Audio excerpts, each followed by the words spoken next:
Et bonsoir à tous, bonsoir pour cette nouvelle session de stream. Ce petit on fait le point pour cette session du vendredi soir. Alors habituellement on joue à MD. Je vous avoue, flemme. Ce soir, flemme, parce que déjà, j'ai pas Snake Eyes de monter. Mais on va se refaire des sessions Master Duel incessamment sous peu. Merci Zanza pour le follow. On sait que t'es là uniquement pour les beaux yeux de Ludo.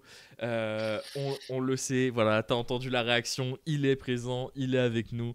Et sans plus tarder, je vais vous présenter, vous introduire les plus beaux gosses que j'ai trouvés, les plus beaux gosses que j'ai tournés. Le grand habitué des DAC Tournament, le mec qui a un buff à chaque fois qu'il rentre dans les tournois, et notre Super Saiyan vert préféré, Ludo et Vincent. Bonsoir messieurs. Bonsoir, bonsoir. Hola. Comment ça va en ce vendredi soir, cette petite veille de week-end, même ce week-end? Bon, ça va très bien, très bien. En ce moment, il y a les... Cette semaine, c'est un peu cool. C'est la seule semaine où il n'y a pas de réjou et tout. On profite. Ah putain. Exactement. Eh, la vie de ma mère, la MMG, vous me cassez les couilles avec cette vanne.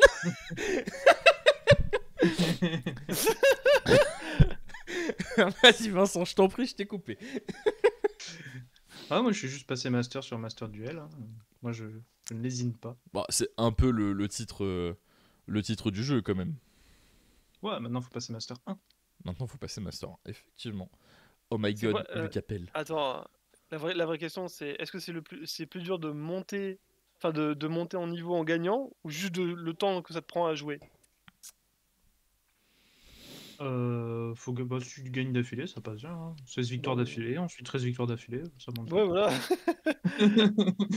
Faut juste gagner. Hein. Le plus dur, c'est pas de gagner, c'est d'avoir la force de jouer.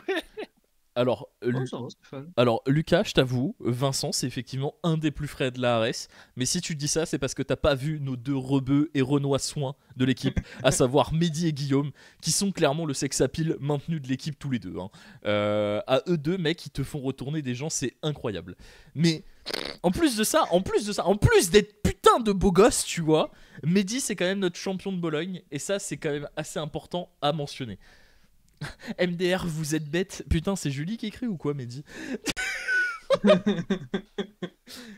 mais j'ai le tacle facile sur ta copine. Je suis désolé. Bisous à toi, Julie, si tu regardes cette émission. Je sais que tu apprécies la regarder de temps à autre. Voilà.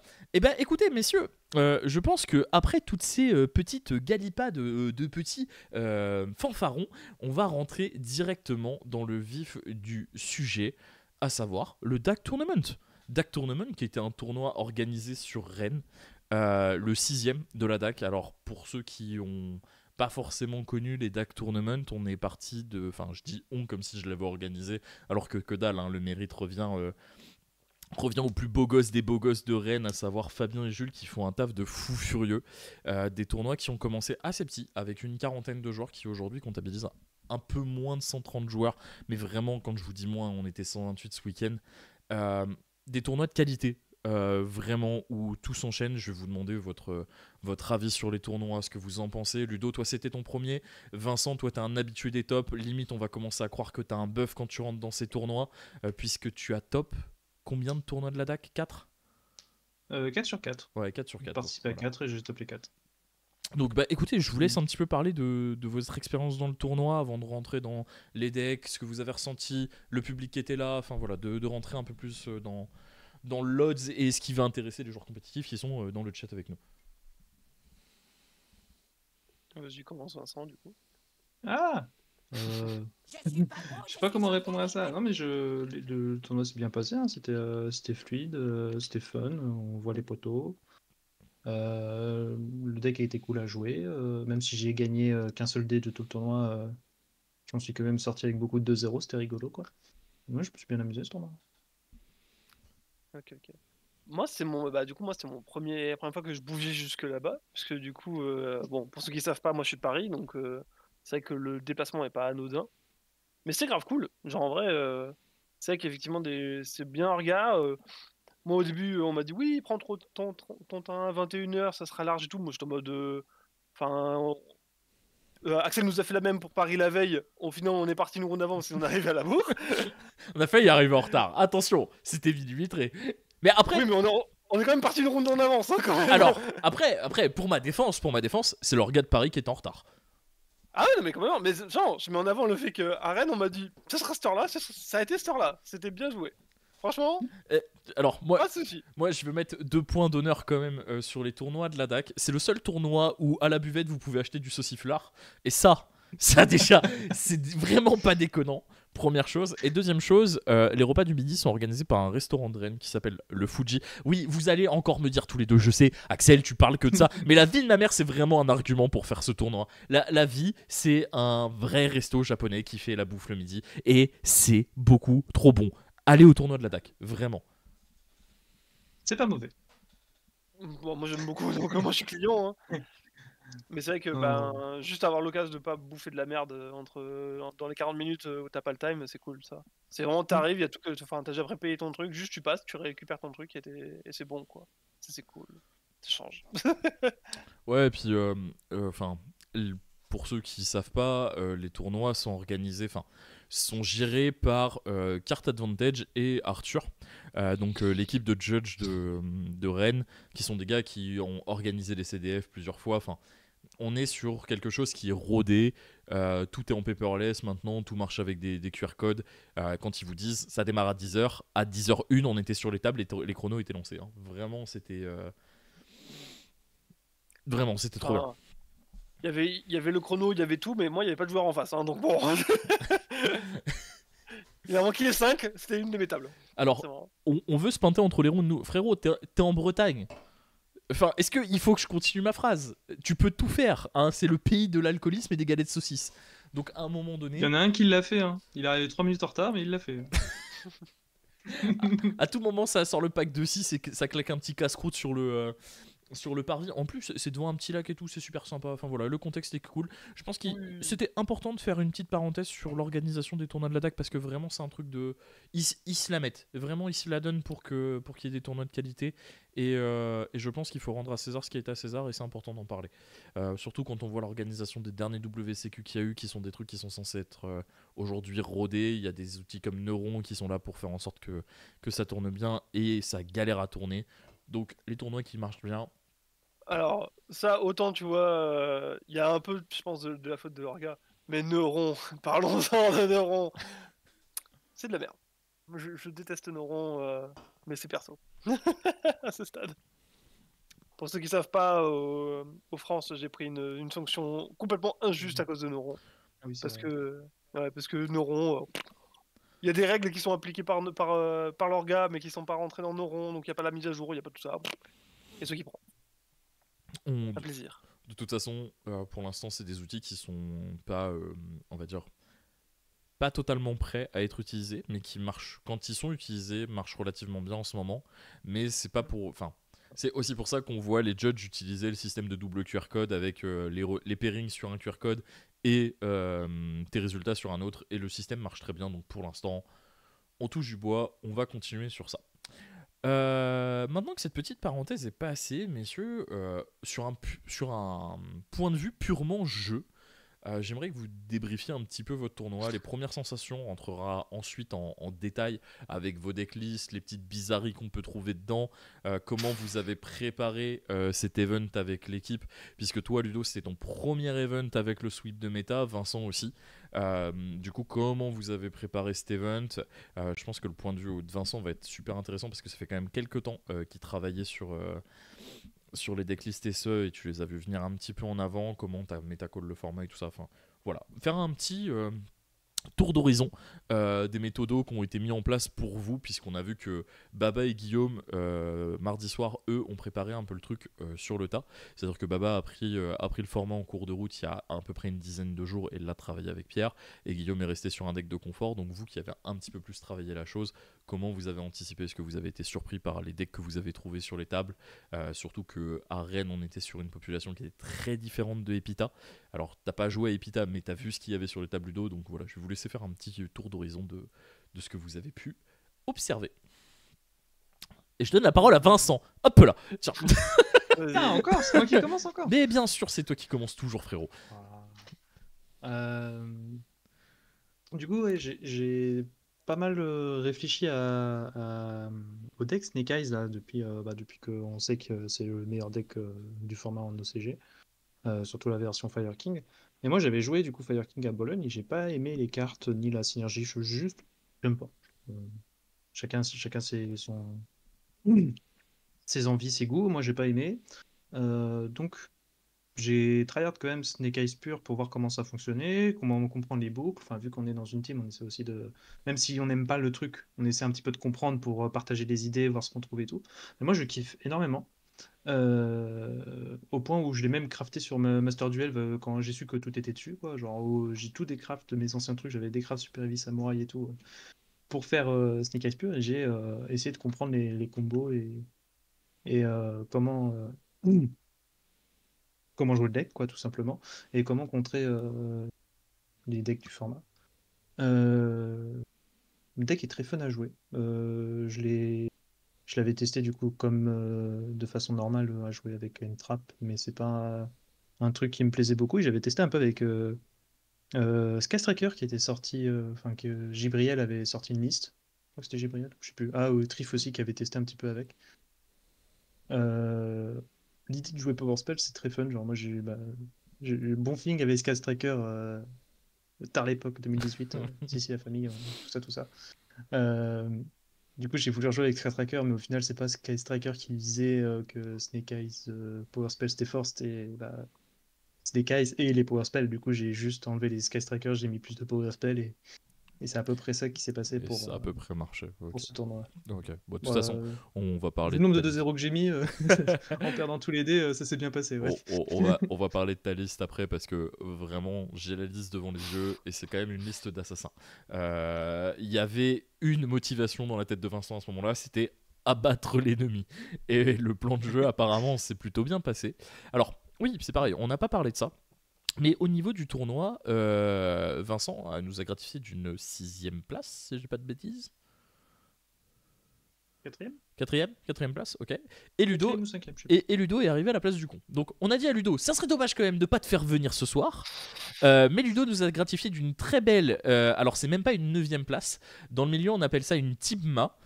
Puisque c'est clairement le créateur de cette 9ème place, c'est la personne à qui la 9ème place scie le mieux, Bubble 9 comme on l'appelle dans le milieu. Donc je trouvais ça important de pouvoir parler de ça avec le point de vue de Ludo.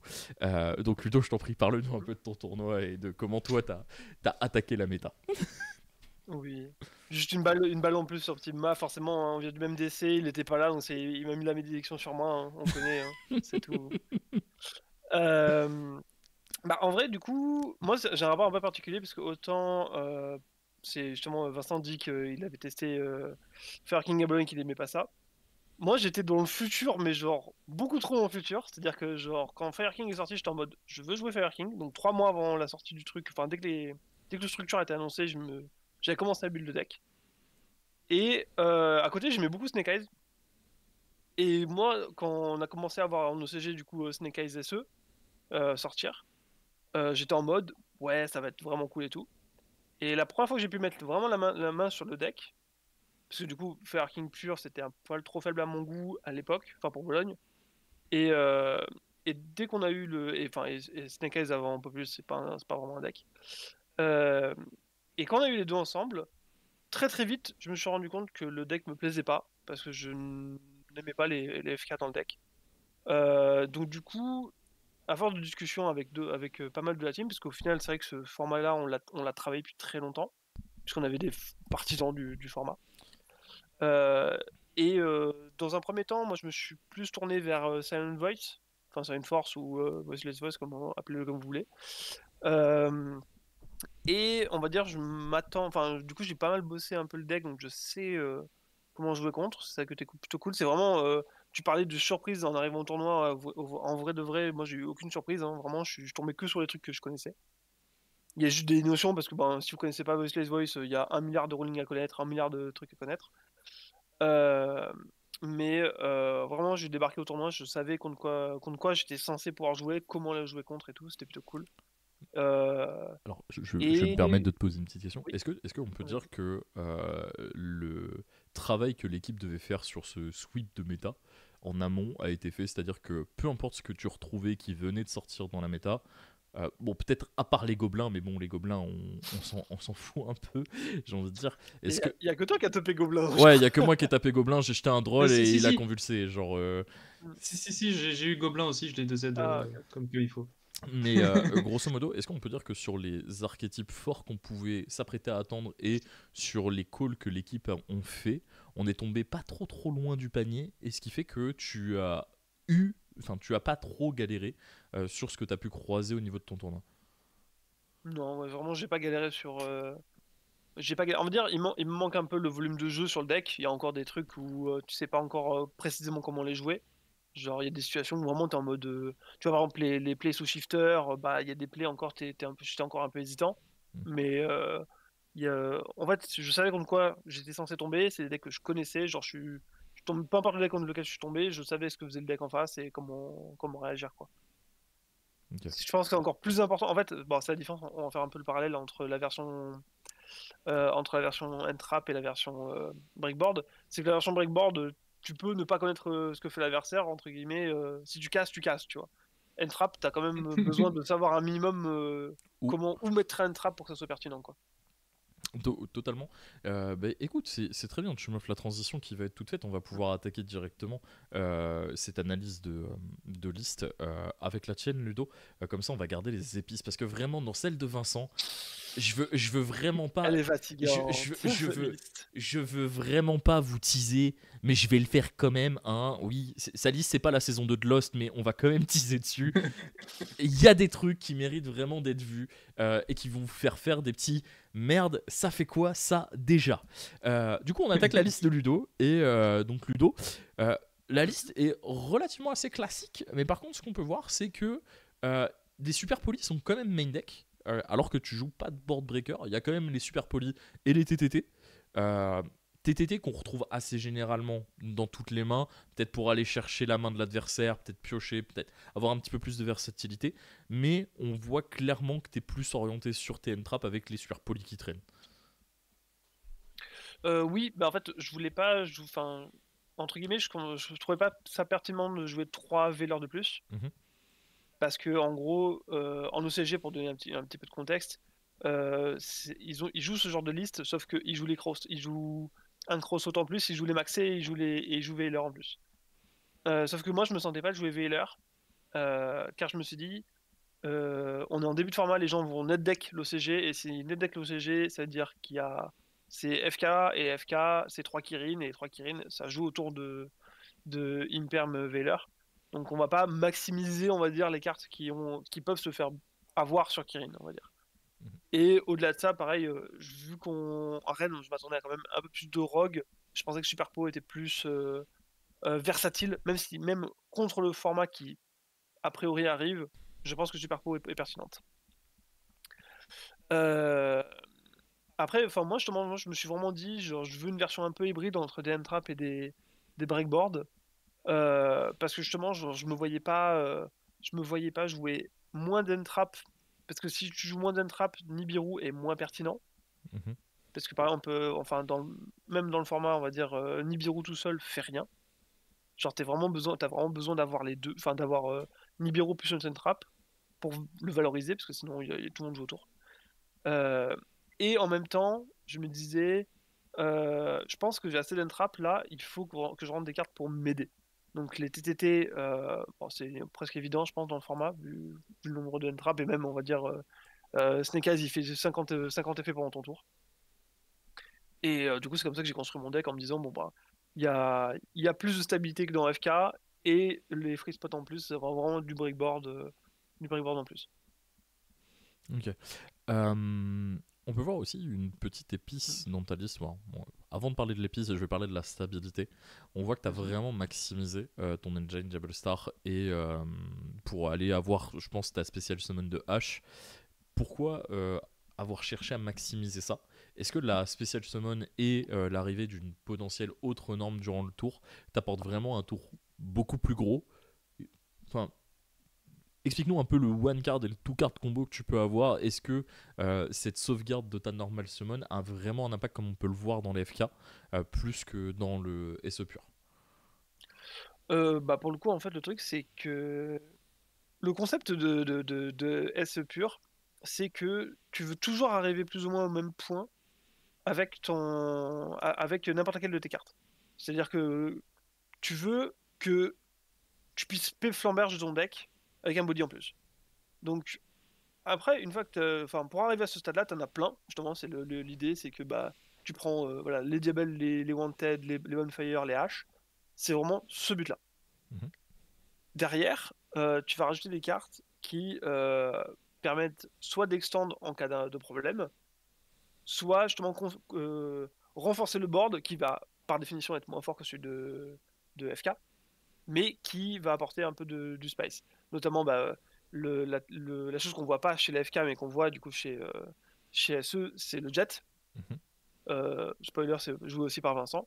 Jet, il apporte un one card combo qui permet de mettre une negate en plus de ton board whale normal. Ce qui est pas forcément le cas dans. On va dire le board dans FK il est plus violent, mais il prend, bah, pareil, il prend plus de trucs. On va dire c'est vraiment 50-50. Et l'avantage c'est que Jet par exemple peut servir juste en tant que body supplémentaire. C'est-à-dire que même si tu l'utilises pas pour faire des synchros, il y a il y a plein de fois où tu vas juste le reborn gratuit, plus ou moins gratuitement parce que tu as des draws dans le deck, t'en as plusieurs, t'as la Wanted, t'as la Formula parfois, enfin t'as la Formula, donc tu vas draw. Et du coup, tu vas avoir des discards évidentes pour reborn ton jet, parce que parfois il va te manquer un body juste pour dire bon, je passe sur Promethean reborn, je fais ma whale. Ou bah, en fait, vraiment, ce body de je me reborn, il est vraiment pratique et il est d'autant plus important dans SE parce que justement, tu vas avoir ces setups-là qui arrivent facilement. Et, et en fait, le truc, c'est l'avantage de Jet, c'est juste qu'il partage aussi tous l'idée derrière les SE. C'est-à-dire que bah, il vient aussi sur, sur One for One, il vient sur la originale normale. Par exemple, c'est rare que j'ai eu le tuto sur H. Je l'ai souvent ramené avec autre chose. Et aussi, il y a la synergie que Hawk reborn du banni. Enfin, reborn ou ajoute du banni, on n'y pense pas forcément. Et l'idée, c'est que bah, une fois que tu as banni ton jet parce que tu l'as reborn par exemple au préfet, bah, tu peux le ramener. Avec le Et du coup, te le loupe en fait tous les tours pour être sûr de toujours avoir accès à ça. Et vu que pendant le tour adverse, bah, t'as fait ta hache, t'as fait ton Populous ou des trucs comme ça, t'as des cartes en main que tu vas pas forcément utiliser, qui vont partir du coup pour reborn ton jet en fait. Ok. Donc t'as vraiment cette dimension je reviens, tu spam les body quoi. Je voulais savoir également, est-ce que tu as joué des miroirs Pendant la DAC, non. pendant la Pendant la DAC, non. Ouais. J'ai beaucoup joué, enfin j'ai joué le miroir pas mal de fois en entraînement et avec des amis, mais à la DAC, pas trop. Alors tu le vois pas, mais Vincent t'a fait coucou. Ah oui. Ouais, Ah, non, c'est- je le vois mais avec du délai, je le vois avec du délai. Et Philopolis, Antoine, s'il est là. Mais ok, moi j'aurais aimé aussi revenir sur un petit point, enfin même sur 3 points, pour être tout à fait précis. Vas-y. J'aimerais qu'on parle un peu de Subversion. Ouais. Subversion que tu as joué en side, qui est une carte qui est sortie dans la dernière extension, donc c'était Dune, ouais c'est ça, c'est Dune. Oui. Qui, Ouais, alors, qui c'est dit- la première carte du lore. Voilà. C'est la première carte du lore. Euh, C'est ça qui nous importe. qui dit littéralement tu cibles un monstre face-up sur le field et tu le places en zone spell et trap. Est-ce que la carte t'a surpris? Est-ce que déjà tu l'as jouée? Est-ce qu'elle a eu une utilité pendant ton tournoi? C'était quoi tes retours sur la carte et ta sensation vis-à-vis de la carte? Bah, c'est simple, je l'ai rentré dans tous les match-ups où je suis allé go second. Mhm. Enfin, à part contre Centurion, parce que bah, Centurion, si je prenais FTK, c'était compliqué. Même si. Ah, je sais même plus. Je crois que si je l'ai rentré, parce qu'effectivement, si tu fais directement sur la Centurion, enfin la Legatia, ça fait FTK aussi. Mais en gros, la carte est vraiment cool. La carte m'a fait gagner pas mal de games au final, parce qu'en fait, le truc, c'est que autant il y a des games où juste je l'ai open, et ben quand tu l'open, le mec s'y attend pas et tu l'as comme ça. Je pense notamment à Manadium qui a pris de rôle et qui jouait Gravity Collapse, si vous Mhm. connaissez. Donc Gravity Collapse, c'est une carte qui dit tribute un synchro et quand ton adversaire spé et tu negate et le mec peut plus spé du tour. Donc c'est vraiment une carte, si tu la prends, tu meurs. C'est une counter trap. Et en gros, pour être et précis. en gros, quand je l'ai vu finir sur juste sa synchro, je me suis dit, je pensais à reframing, donc du coup la counter trap de l'archétype. Mhm. Et du coup, quand j'ai draw et que j'ai vu subversion, j'ai fait, bah en fait subversion, je te mets dans ta zone MP. Et à partir de là, en fait, il a perdu. Et c'est une interaction qui, enfin, autant là, je l'ai open, mais il y a des fois où juste bah, tu spé ta Diable, le mec s'attend à que tu cherches un extender ou quoi, tu poses subversion, tu flips subversion, il a perdu. Parce que bah, il y a des setups où le mec a trop respecté Diable, il y a des trucs comme ça. Et ça bait pas mal de trucs. Enfin, soit ça bait, soit ça tue, entre guillemets. Mm. C'est vraiment cool. Ça se remet à Wanted, faut y penser aussi. Donc parfois, si tu veux pas remettre ton original, tu remets celle-là et t'es tranquille. T'as plein de mini-interactions comme ça, et genre, je me la verrais pas la jouer main, parce qu'en Go First, c'est vraiment une carte morte. Mais par contre, en Go Second, ça rentre tout seul, et je trouve ça vraiment trop bien. Dans le chat, ça te dit ça rend Diable versatile. Ouais, c'est ça. Mm. Et en fait, le truc, c'est que même le simple fait de savoir que les gens vont la jouer, parce que, entre guillemets, là on est au début, mais je pense que c'est une carte qui va se démocratiser pas mal dans les sides, on l'a vu pas mal dans pas mal de listes qui ont topé. C'est que les mecs post-side, ils vont avoir peur, ils vont se dire putain, Diable, ça peut devenir aussi une interruption. Alors qu'avant, c'était juste un extender, là, ça peut devenir une interruption, et donc du coup, il y a des fois où juste les gens vont faire des erreurs, ou juste vont trop anticiper en se disant putain, si Diable se résout, je peux perdre, tu vois. Et donc du coup, bah, tu vas bait des trucs comme ça encore plus violemment que si qu'elle se joue ou pas. Tu parles de Diable qui devient une interruption. Alors, j'ai vu ta question, Joel. On va en revenir après dessus parce qu'elle est pas mal. Tu parles de Diable qui devient une interruption. Je sais que dans le. Enfin, je sais. J'étais dedans, donc forcément. Dans l'équipe, on a longtemps parlé de la fameuse trap et chase à être joué. Ouais. Pourquoi c'est un truc que vous avez écarté? Je fais le type qui est pas au courant, mais je sais très bien pourquoi. Mais à un moment donné, il faut animer ce stream. Hein. Pourquoi vous avez écarté cette option plutôt que potentiellement de la jouer, puisque ça reste une option qui reste relativement viable, avec un effet qui est vraiment décent, le fait de se bannir pour annuler tout effet qui répond à une Sinful Spoils ou à une carte Diable. Vincent, je te laisse la parole ou j'explique moi C'est comme tu veux, hein. Moi je prépare mes réponses, comment rebondir et faire la transition. Donc, Ok, pas de souci. Bah du coup, pour le coup, alors le truc c'est que Chase c'est cool, mais ça fait pas vraiment jouer.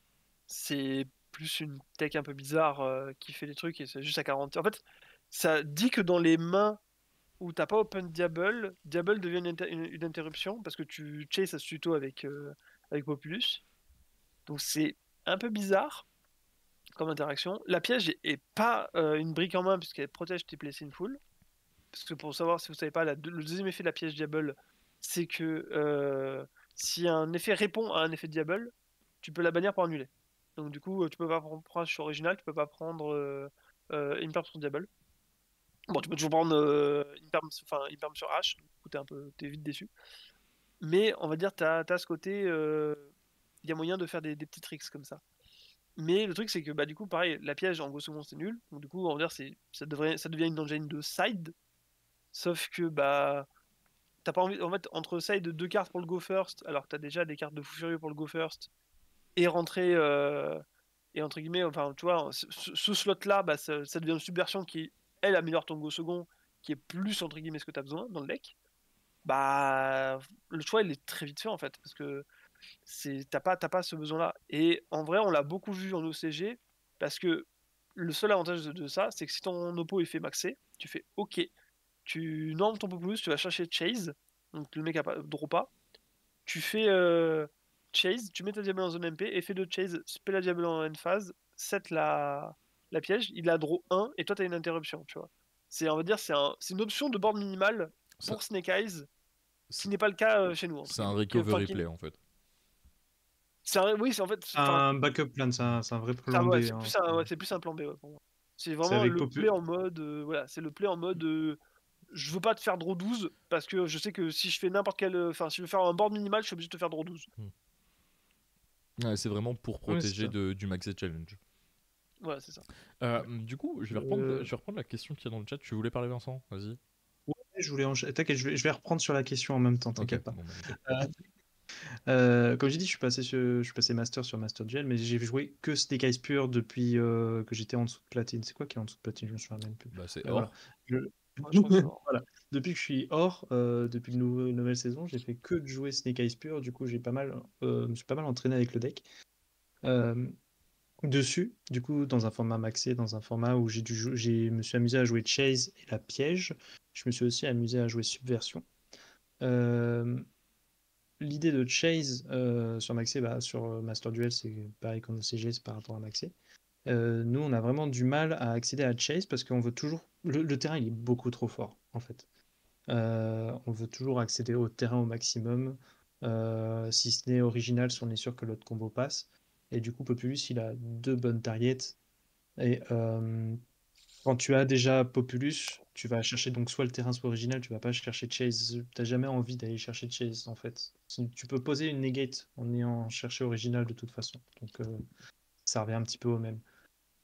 C'est en partie pour ça. Bah, moi, personnellement, c'est pour ça que je l'ai pas joué, c'est que j'ai jamais envie de la chercher Chase. Genre. Voilà. Et par rapport à Subversion, l'avantage de la carte, oui, c'est que Wanted ou Diabel, ça amène une interrupt, mais c'est aussi que tu peux toujours aller chercher la carte pendant le tour 2. Genre quand tu as fait Flamberge, respect 2, t'as H, t'as Hawk qui est respect Populus, si tu veux maximiser tes bodies sur le board. Et du coup, t'as H qui va tuto à niveau 1. Donc personnellement, je vais toujours tuto H avec H. Et t'as Populus qui va tuto 1. Mais du coup, t'as déjà le terrain, t'as déjà Origine dans le cimetière théoriquement. Si tu vas tuto Origine, bah, t'as une carte entre guillemets morte en main. Parce que tu vas vouloir utiliser l'Origine dans le cimetière la plupart du temps. Ce qui permet de recycler et du coup te faire toi tuto quand même. Et du coup, là, tuto Subversion serait sympathique. Donc la jouer main deck, ça me choquerait pas. Certes, la carte est nulle en go first, mais en fait, tu vas la tuto sur ton tour 2 pour que pour le tour 3, tu aies une interruption gratuite en main. Pour optimiser un petit peu la valeur des cartes que tu as en main quand tu tuto. Euh, et du coup, pour revenir côté Kurikara, on pourrait même la jouer main deck pour cette raison-là. On pourrait la jouer tuto du coup au tour 2. Mais en fait, le problème en tout cas, on a débattu avec Ludo là-dessus, c'est que Kurikara, c'est pas une carte qui est assez forte ce format pour accepter d'aller la chercher quand on va deuxième. Elle n'est pas pyro, donc on peut pas aller la chercher avec Bonfire, on peut la chercher vraiment que avec Normal H. Et généralement, avec Normal H, tu veux plutôt privilégier d'aller chercher Populus. Ou alors, si tu as déjà Bonfire, tu vas peut-être privilégier d'aller tuto. Enfin, tu vas garder ton Bonfire pour pas te prendre drôle de façon violente. Et si jamais tu te prends pas drôle, tu vas peut-être pouvoir plutôt tuto Burch, qui sera un extender. Donc, Kurikara, on n'a pas vu l'utilité, en tout cas pour le Go second. Mais pour le Go first, ce sera un truc que tu pourrais aller chercher aussi à ton T2 ou alors à ton T3 avec Origine dans le cimetière. Je, Mais c'est vraiment la seule utilité qu'elle aurait et je suis pas un grand fan de ça personnellement en tout cas. je vais venir nuancer un petit peu la chose parce que le débat on l'a eu hier soir où on est rentré vraiment en profondeur sur le cas Kurikara.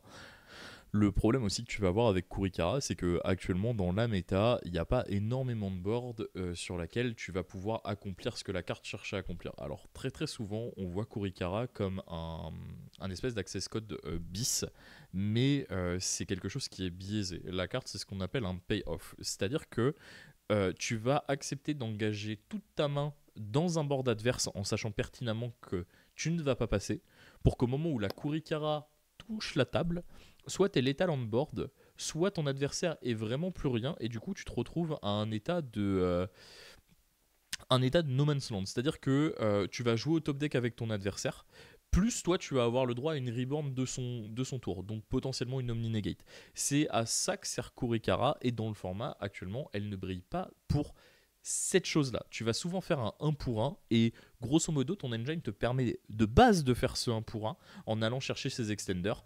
Du coup, Kurikara devient juste une carte morte. C'est pour ça qu'on a décidé de ne pas la jouer. Maintenant, à voir comment la méta évolue, à voir comment la banlist évolue, à voir ce qui va être ramené par les nouvelles extensions, parce que on va se retrouver potentiellement avec... je vais prendre des énormes pincettes dans ce que je dis, mais il y a des GOTY, il y a des Red Raptor, il y a encore des gens qui vont jouer Purely, il y a des trucs potentiels qui vont arriver, qui pourraient peut-être faire briller Kurikara au fur et à mesure. Le truc, c'est que la méta qu'on a en TCG, la méta qu'on a en ECG sont des choses qui sont très très différentes, et aujourd'hui, il y a tout à créer. Là où aux États-Unis et en OCG, FK a vraiment brillé et vraiment en train d'être un rouleau compresseur, j'ai l'impression qu'en Europe, on se déplace pas du tout sur ça et on s'oriente pas du tout là-dessus. Quand tu regardes ce que les voisins européens jouaient, donc à Epita, on a eu Daniel Hartmann. Alors Daniel Hartmann, pour vous situer très très rapidement le joueur, c'est le champion d'Allemagne sur pas le CDA de cette année, mais celui de l'année dernière. Et c'est un gars sur les 5 majors qu'il y a eu l'année dernière, il a peut-être dû en toper 3 ou 4. Mais voilà, c'est une machine de guerre allemande qui est dans l'équipe de Nesh notamment, donc la RN Trade avec Dean Kabui, qui était Epita, et il jouait une version Snake Eyes pure dans lequel il n'y avait pas la Kurika. Donc voilà, on est amené à potentiellement voir des trucs un petit peu s'orienter différemment, mais ils étaient partis sur SE, et je dis de la merde, ils jouaient Kurikara, mais je pense que c'était avec le call de FK qui était présent. Mais grosso modo, eux aussi étaient sur SE pur, et on perd de plus en plus ce côté FK. Donc à voir comment ça va évoluer, et à voir si on est sur les mêmes réflexions que les Américains et le côté OCG ont eu. Mais pour l'instant, j'ai pas l'impression qu'on parte du tout là-dessus. Pour revenir à Ludo et ta liste, j'aimerais que tu nous parles d'une carte qui a fait l'unanimité mardi soir quand on a fait le débrief de Epita. Qu'est-ce que tu as pensé de Antispell? Une carte de fou furieux. Enfin, le deck meurt sur. Enfin, le deck a pas beaucoup de cartes qui le tuent à 100%. Et on va dire 90% des trucs qui le tuent sont des magies. Pourquoi se refuser à jouer anti-spell? Surtout que toi, pour tuer, t'as pas besoin de magie. C'est-à-dire que toi, tes magies, elles sont déjà au cimetière. Original, c'est déjà au cimetière, t'as déjà ses effets, t'as parfois déjà le terrain. Franchement, tes magies, ça rejoint un peu ce que je disais par rapport à Jet. Tes magies, au grind, c'est une discard pour Jet, c'est des trucs comme ça. Et même si l'antispell te fait chier, bah tu fais effet H, cost antispell, et toi, t'as plus la restriction. C'est la carte est trop bien dans le deck, et est trop forte. Genre, je comprendrais pas pourquoi un SE la jouerait pas. Genre, pour moi, la carte est trop omnipotente dans le deck. Et donc du coup, j'aimerais te parler de la carte qui se situe juste à la gauche, Soul Release. Parce que Soul Release, c'est un grand débat. Contre FK, ça tue. On sait que c'est une carte qui punit relativement fort, même très très fort. Mais dans le miroir de SE pur, j'ai pas l'impression que la carte soit si impactante que ça. Alors ça se débat. En vrai, sur le papier, c'est moins violent que contre FK. Mais dans les faits, vu que ça tue le grind de SE, ça peut, on va dire, ça peut résoudre des situations qui sont désavantagées. Parce qu'en gros, tes chances de OTK un SE sont tellement minces, parce que entre tous les bodies qui reviennent, les Linkuribo, les trucs comme ça, que en fait, le truc, c'est que si tu as déjà ralenti le SE avec tes entrappes et compagnie, et que tu as Soul Release, bah tu peux vraiment lui baiser son grind, et c'est ça qui va te donner la win. Mais le problème, c'est que bah est-ce que tu as vraiment envie de rentrer Soul Release contre SE pur s'il y a une Baronne et un Savage, tu vois? Si encore il y a que le setup Formula plus Flamberge, bah ça va, parce qu'en gros, première action, tu fais Soul Release, et là déjà, t'es bien. Mais généralement, enfin, on va dire, les loops, enfin, pour l'instant, en fait, le truc, c'est, si vous connaissez pas un peu SE, les loops sont faisables dans tous les sens, ont tous des points forts et des défauts. Je pense qu'avec Vincent, on est vraiment d'accord sur ce sujet. C'est difficile de choisir. En fait, il y a tellement de lignes, t'es obligé d'en préférer une à d'autres, alors qu'elles ont juste des points forts et des points faibles différents. Par T'étais exemple, obligé d'en choisir une, quoi. Genre, tu peux pas l'improviser à chaque fois. Enfin, tu pourrais limite l'improviser à chaque fois, mais du coup, oui, tu vas te prendre des end-traps que tu t'attendais pas si t'avais pas appris un ordering précis avant, quoi. c'est ça. La question c'est est-ce que tu veux jouer au tour superpo? Est-ce que tu veux jouer au tour de Nib? Est-ce que tu veux avoir ta Baronne setup direct? Est-ce que tu veux utiliser Baronne pour proc en Bomb Away direct? Est-ce que tu veux avoir du setup justement en zone MP au cas où pour revenir? T'as vraiment plein d'idées comme ça où du coup ton combo tu peux le faire dans un sens ou dans l'autre. Et selon dans quel sens tu le fais, bah du coup tu joues sur certains trucs. Par exemple, du coup là si c'est du cas dont on parle, le cas où ton oppo il a Mascarena, Flamberge et la, la, la Formula en zone MP, bah, c'est un board qui est terrifiant. Mais si ton premier move c'est Soul Release, ah bah ça part chinois, hein, parce que du coup il n'y a pas Apo qui arrive, la baronne, la baronne, enfin au moment où il y a la baronne, bah pareil il n'y a pas de body en plus.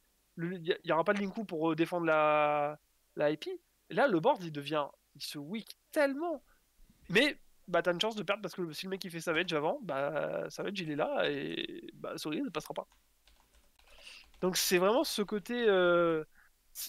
En fait, il faut analyser la tendance. On va dire, genre, si game 1 il vous a fait un combo et vous voyez qu'il joue autour d'un truc précis, si vous voyez que par exemple voilà, il fait ce board là, bah, vous pouvez rentrer Soul Release. Sinon, bah, Soul Release va être moins fort.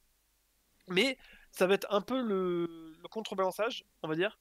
C'est que si les mecs mettent leurs omnis direct, bah, le deck va s'exposer à No More. Et si c'est l'inverse, bah du coup il s'expose à Soul Release. Il y a très peu de boards entre guillemets qui peuvent jouer sous les deux sans avoir des pertes de body à un endroit ou à un autre. On peut en parler de ça. T'as parlé d'une carte qui, c'est bien, tu m'offres des transitions à chaque fois, c'est fou. Mais vraiment, mais moi je vous adore. Mais vraiment, si je vous fais chier, vous me le dites, hein, je me cache, j'anime plus cette émission. Tu me parles de Dark Ruler No More, qui a été une carte sur laquelle on a beaucoup entendu parler sur le format, où les gens stataient à la jouer. Mais j'ai pas vraiment l'impression que la carte elle a de quoi briller sur ce format. Genre que ce soit sur la version SE ou la version FK, j'ai l'impression que la carte ne fait pas grand chose si tu ne joues pas contre quelque chose qui est de l'ordre d'un branded ou autre chose. Mais dans ce que on peut attendre le plus dans la méta, j'ai pas l'impression que c'est une carte qu'on va voir régulièrement. Je profite de faire une petite pause maintenant sur ça pour remercier tous les gens qui ont follow depuis ces quelques minutes. Je vous vois. Merci pour tout, merci du soutien. Vraiment, appuyez sur ce petit bouton, ça fait vraiment plaisir et ça donne vraiment de la force et l'envie de continuer. Donc, n'hésitez pas à l'Almarave. Je vous en prie, vous pouvez répondre à ma question. Ok, bah je vais répondre à ta question en rebondissant sur Attends, ce commentaire de. Attends, parce que Oui. là, on vient de recevoir un follow de qualité. Comment ça, il était pas abonné? Comment ça, Kios, t'avais toujours pas lâché ton follow? La vie de ma mère! Toi, le gagnant de ce DAC Tournament 6, t'avais pas encore follow cette chaîne? Ah, c'est lui! Mais Non. vraiment, méchant Kios. Déjà, tu joues des decks de mort, mais en plus, tu follow pas la chaîne. Vraiment, je suis déçu. Je suis vraiment déçu. Vas-y, je t'en prie, Ludo, je t'ai totalement coupé. T'inquiète. Mais justement, juste pour rebondir sur le commentaire de Edwin, en gros, la carte, Merci du sub. en gros, Faut l'empêcher de parler. No More dans l'idée, c'est bien que si le mec a mis tout ses negates direct. Si le mec te regarde et te dit j'ai mon terrain plus ma formula en zone MP, bah en fait il va avoir ses reborn et il va avoir sa baronne. Donc du coup t'auras claqué enfin tu le tueras pas et et lui il va faire son CA. Donc du coup il a une chance de te remonter. Donc est-ce que, enfin, tu vois, et en fait, c'est vraiment cette idée de autour de quoi tu joues, de quoi tu joues, tu vois. Parce que même pareil, il y a des versions où juste tu mets pas de negate, juste tu mets un gros board et tu prends Evenly, bah, tu vois, Evenly va faire très mal. Genre, tu vois, pendant la DAC, j'ai pris Evenly d'un Manadium et j'avais pas de negate sur le board. Et je me suis retrouvé dans un choix entre garder ASF, donc parfum, ou bannir mes deux flamberges. Et ben, pensez-le, mais j'ai préféré vraiment garder mes flamberges, parce que si tu perds tes 2 flamberges, t'as plus de deck. Mais voilà, du coup, c'est un peu ce côté-là. Il n'y a pas de réponse qui va marcher dans 100% des cas. No More va fonctionner sur certains boards de Snake Eyes et perdre contre d'autres. Parce que le terrain existe, par exemple. Et on en parlait du coup notamment avec Léo, qu'on salue.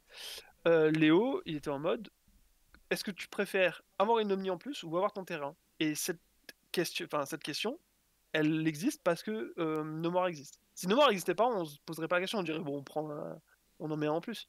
Mais le fait de dire on garde le terrain, ça permet de dire on joue autour de No More, on joue autour de Droplet, on joue autour de trucs comme ça. Parce que limite, voilà, on peut faire le biais entre justement Droplet, enfin autant No More, je pense que voilà, No More est moins bon, autant Droplet a un edge différent. Je vais en finir à Droplet, let's go. Bah vas-y. Non mais vas-y, bien. Ah non, mais... On va faire la transition qui va être toute faite vers la liste de Vincent. Ça nous offre des transitions de parfaites. Parfaites. Merci. Ah, yes. Ouais, je le savais et tout. Non mais ça va nous offrir une transition vers la big spell. Wink wink wink wink. Non, je veux en profiter aussi. Merci pour les subs.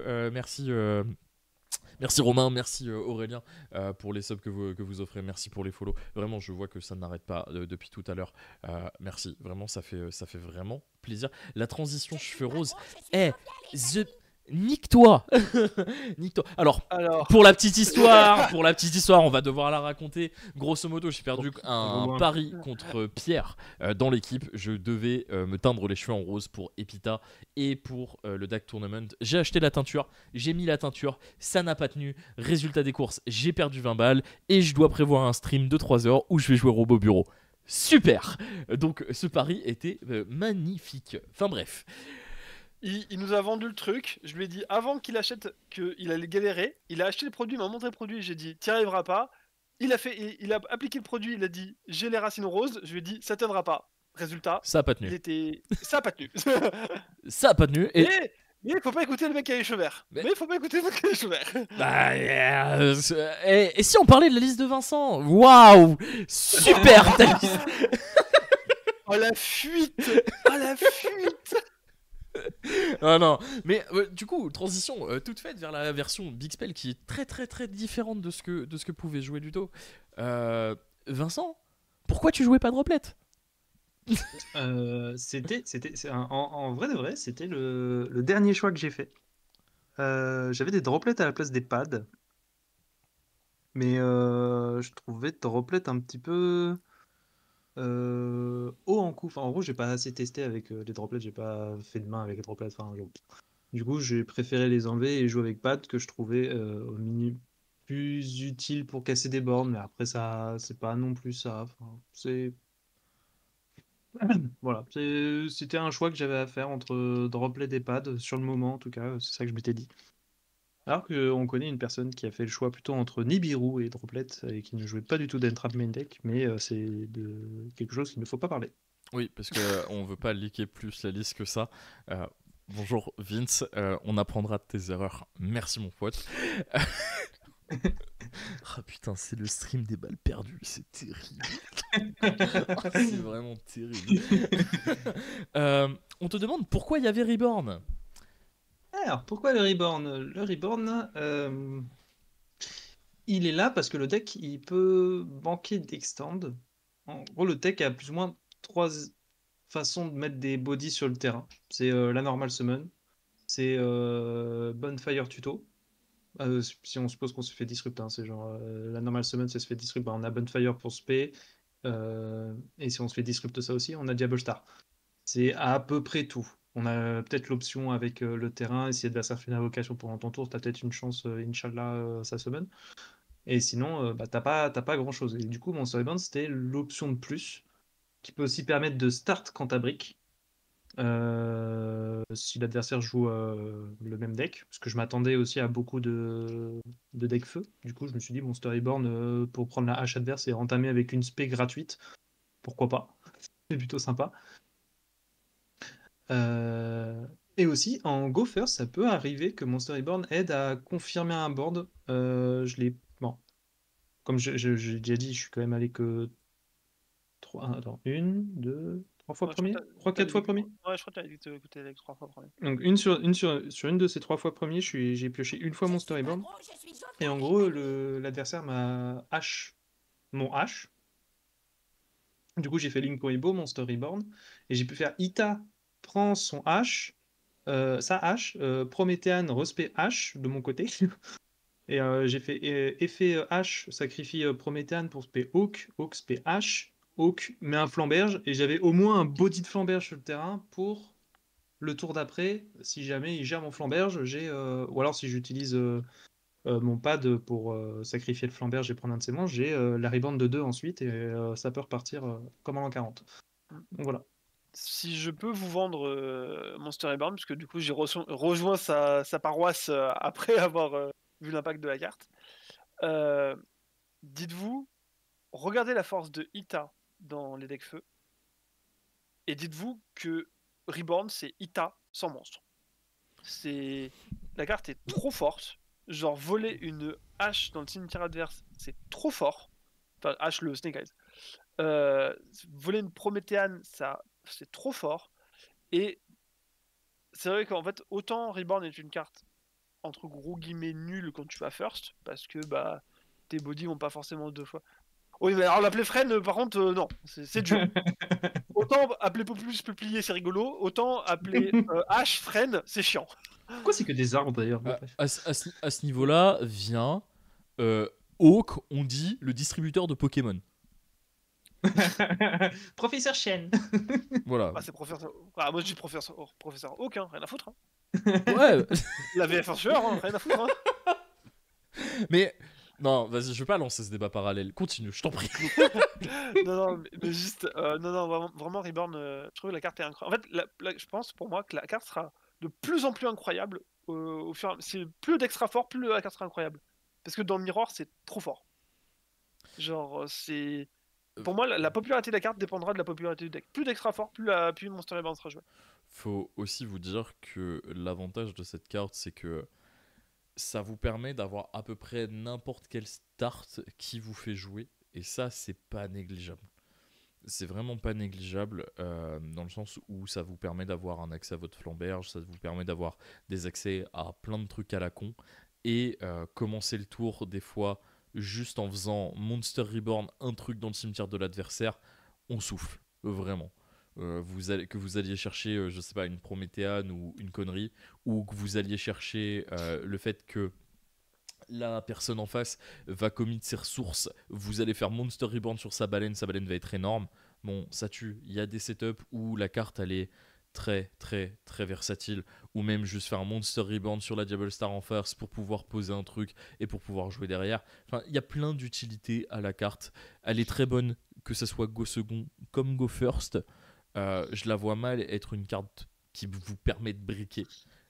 Je la vois vraiment comme une carte qu'il faut se méfier et qui arrivera à briller et à trouver sa place dans la méta au fur et à mesure que celle-ci va avancer.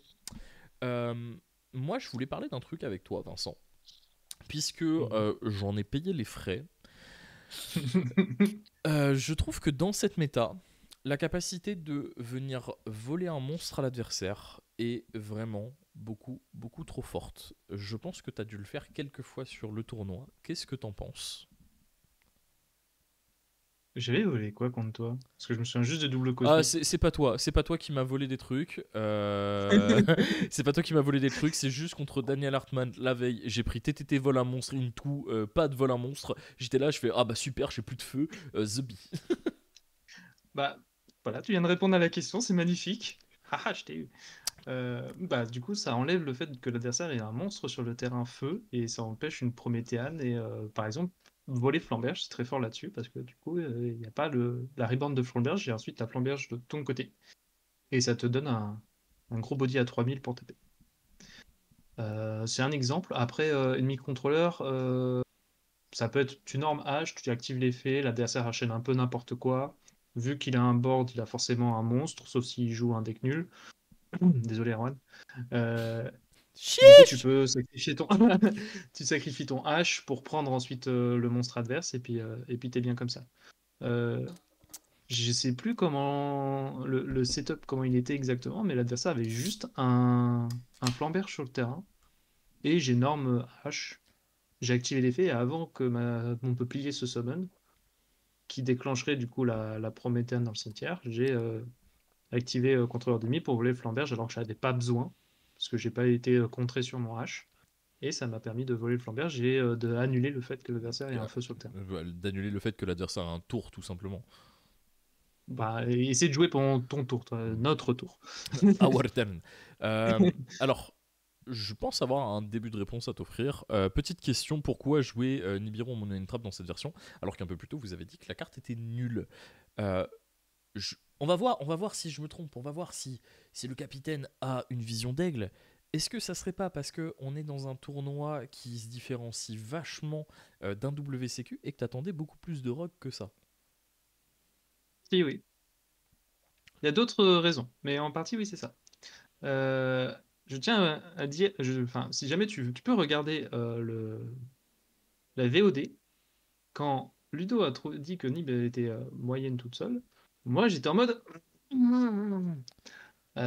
Moi j'aime bien Nib toute seule la plupart du temps. Ça n'empêche pas forcément l'adversaire qui fasse euh, son board tout court, genre son board Snake Eye, il le fera la plupart du temps. Mais ça peut retirer, si ça peut punir une mauvaise main ou une main faible. Normalement, juste avec norme H, tu peux pas aller enfin tu peux pas te poser de negate pendant ton tour. Du coup, le Nibiru, il va forcément être persuasif à ce moment-là. Même s'il va pas tuer forcément parce qu'il y a toujours le terrain, toujours des trucs, ça peut être persuasif pour empêcher des monstres, des bodies sur le terrain. Euh, J'ai trouvé aussi que c'était la seule carte, la seule entrap qui était polyvalente contre tous les decks et qui ne me pénalisait pas si je l'activais et que l'adversaire pouvait extendre. C'est un peu difficile à expliquer tout ça. Ça pourrait être un perm. Un perm, ce serait, je pense, un perm aurait peut-être été un meilleur choix pas dans ce côté-là. Mais je voulais, enfin, bref, j'ai pas vraiment pensé à un perm. Je voulais jouer une carte qui était vraiment violente pour une autre raison. Mais du coup, ça touche, ouais, ça touche la brinde, ça touche la brinde quand il veut trop extend, ça touche absolument tout plein de decks. Moi, j'étais content de l'avoir quand je l'avais en main. Euh, dites-vous, Sauf contre Purley. dites-vous que pour vous expliquer un petit peu comment se passaient les DAC Tournament, alors on en a parlé un petit peu au début, mais on n'est pas du tout sur le même public que ce que vous allez pouvoir croiser en WCQ. Alors on n'y est pas encore. Le tournoi étant relativement jeune, il a besoin de faire ses preuves, les gens ont besoin d'y aller pour comprendre que c'est un tournoi qui est agréable à faire et où il y a vraiment des lots à pouvoir récupérer, puisqu'on rappelle que le gagnant il a pris 3 displays finis 2 jours après la sortie, il n'y a pas énormément d'events qui vous permettent de faire ça. Je crois que c'était autant que le WCQ Paris, hein, je crois. Qu'il y avait C'est le double de joueurs, possible, c'est vraiment il me possible. semble. Je crois que c'était 3 displays en premier, il me semble. Et donc, Les jeux sont pareils pour les autres WCQ. Ouais. Et donc, du coup, il faut bien que vous vous situez que dans le top du DAC Tournament, je suis désolé, tu vas prendre une balle perdue, Romain, mais il y avait un Exosister. Euh, on peut se donner, enfin, on peut se dire qu'est-ce que ça fout là aujourd'hui, mais des trucs comme ça, on va en croiser souvent dans ce genre de tournoi qui vient à gentiment se démocratiser, c'est-à-dire qu'il y a un amas de joueurs qui vont jouer des trucs un petit peu plus exotiques, qui va être un petit peu plus élevé que la moyenne. Et donc du coup, des cartes comme Nibiru ont un vrai impact dans tes premiers rounds. Si je me prends par exemple, mes 2 premiers rounds, c'est Gobelin et Synchro Bordel Truc Shit. Donc déjà, tu vois, si je joue Nibiru à un petit peu plus et que je le pioche, ça me fait des free wins.